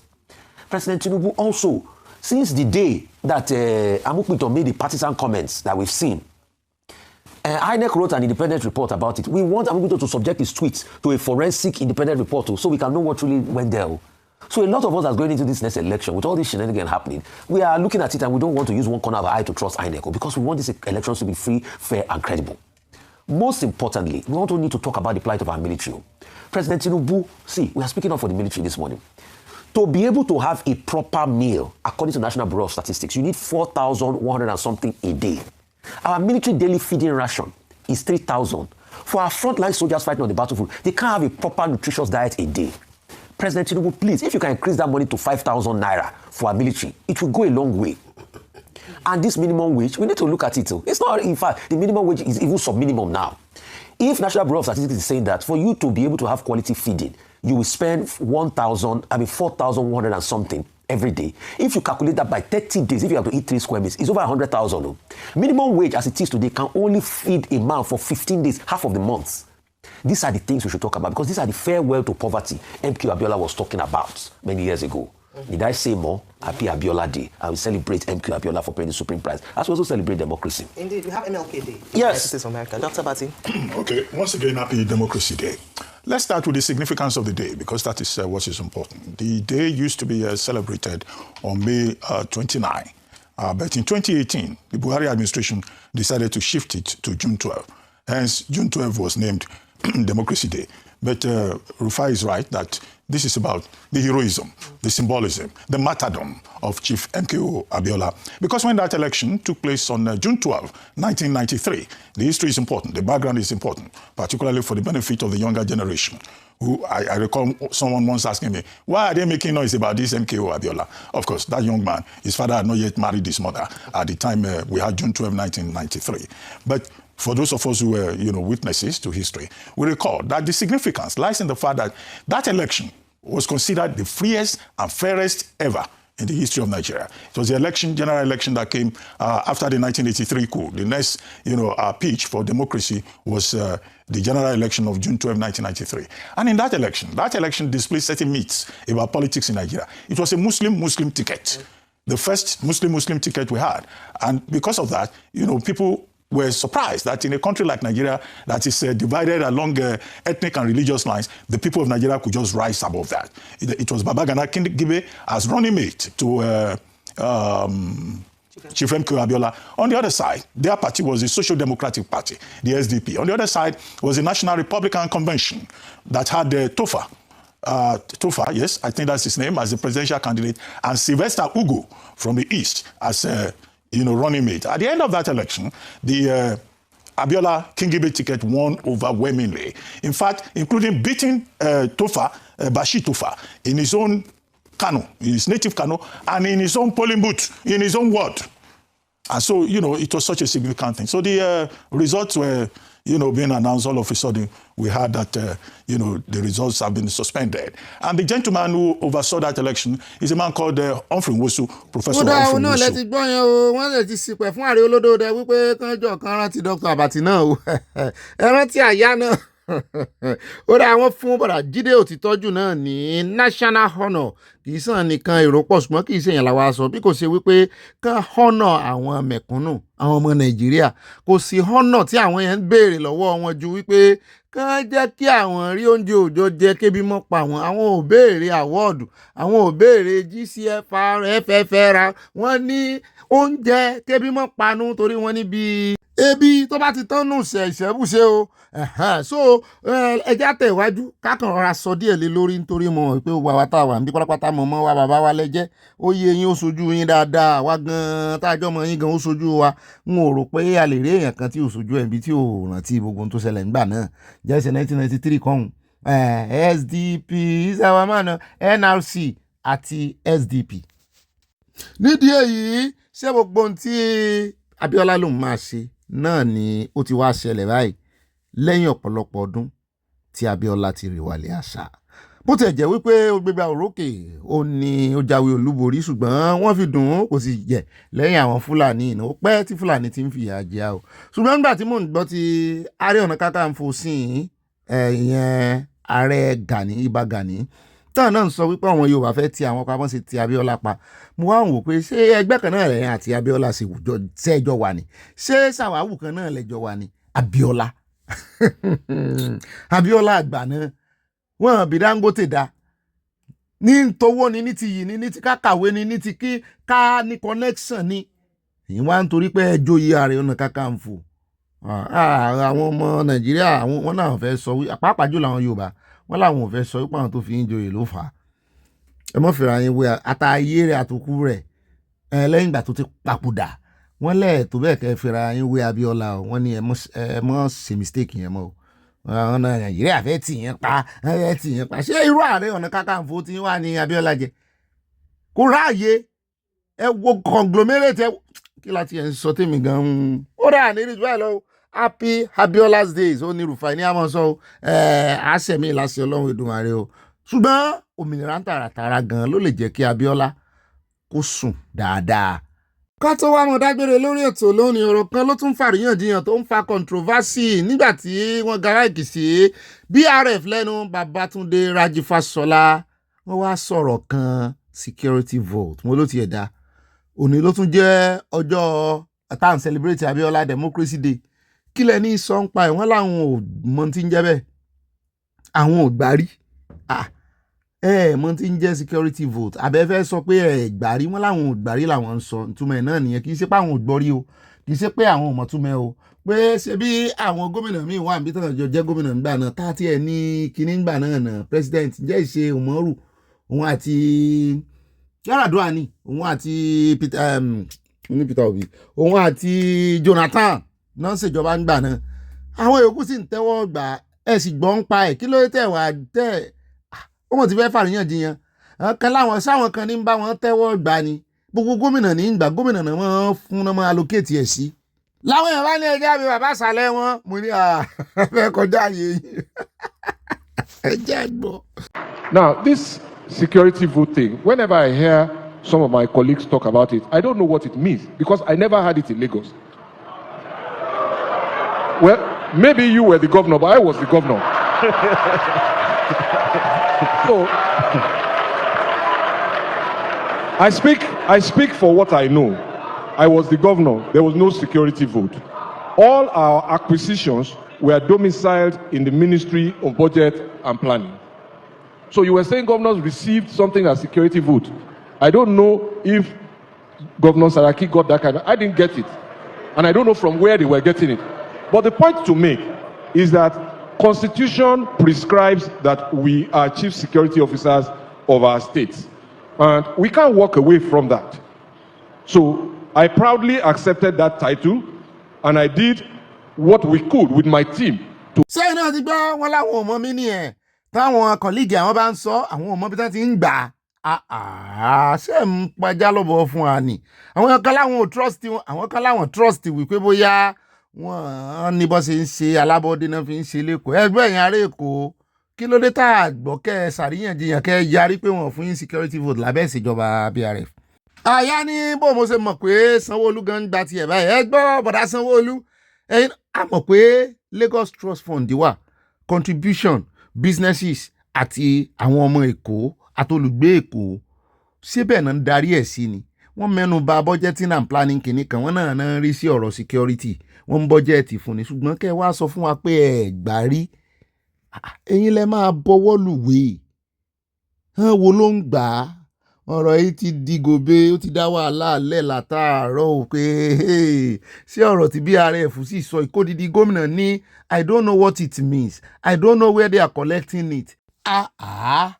Ní tó tọ́ sí ọ ó sì béèrè nígbà tó gbọ́ pé àwọn kọ̀líìgì rẹ̀ ń gbà ó sì béèrè lọ́wọ́ wọn pé owó kí ni bóyá ti kìlọ̀ fún pé kó má mẹ́nu jà ọ̀rọ̀ yìí ló máa gùn gan o ẹ máa rí reaction bí ó wà fi dọ̀la ẹ rí reaction mi ò mọ̀ tí mo lè sọ o torí èmi kọ́ ni mo ní gọ́vnà Èkó ńgbà náà òun ni gọ́vnà so náà ló lè sọ àwọn ará Èkó ló kù sí lọ́wọ́ o bọ́n ṣe dáàbò bóra wọn kò yá o bóyá èèyàn kan ní gbà on their behalf tí òun ò mọ̀ sí odidi gómìnà a jẹ́ pé àìmọye nǹkan so gba location rárá ó yẹ kó sọ̀rọ̀ jábẹ́ náà o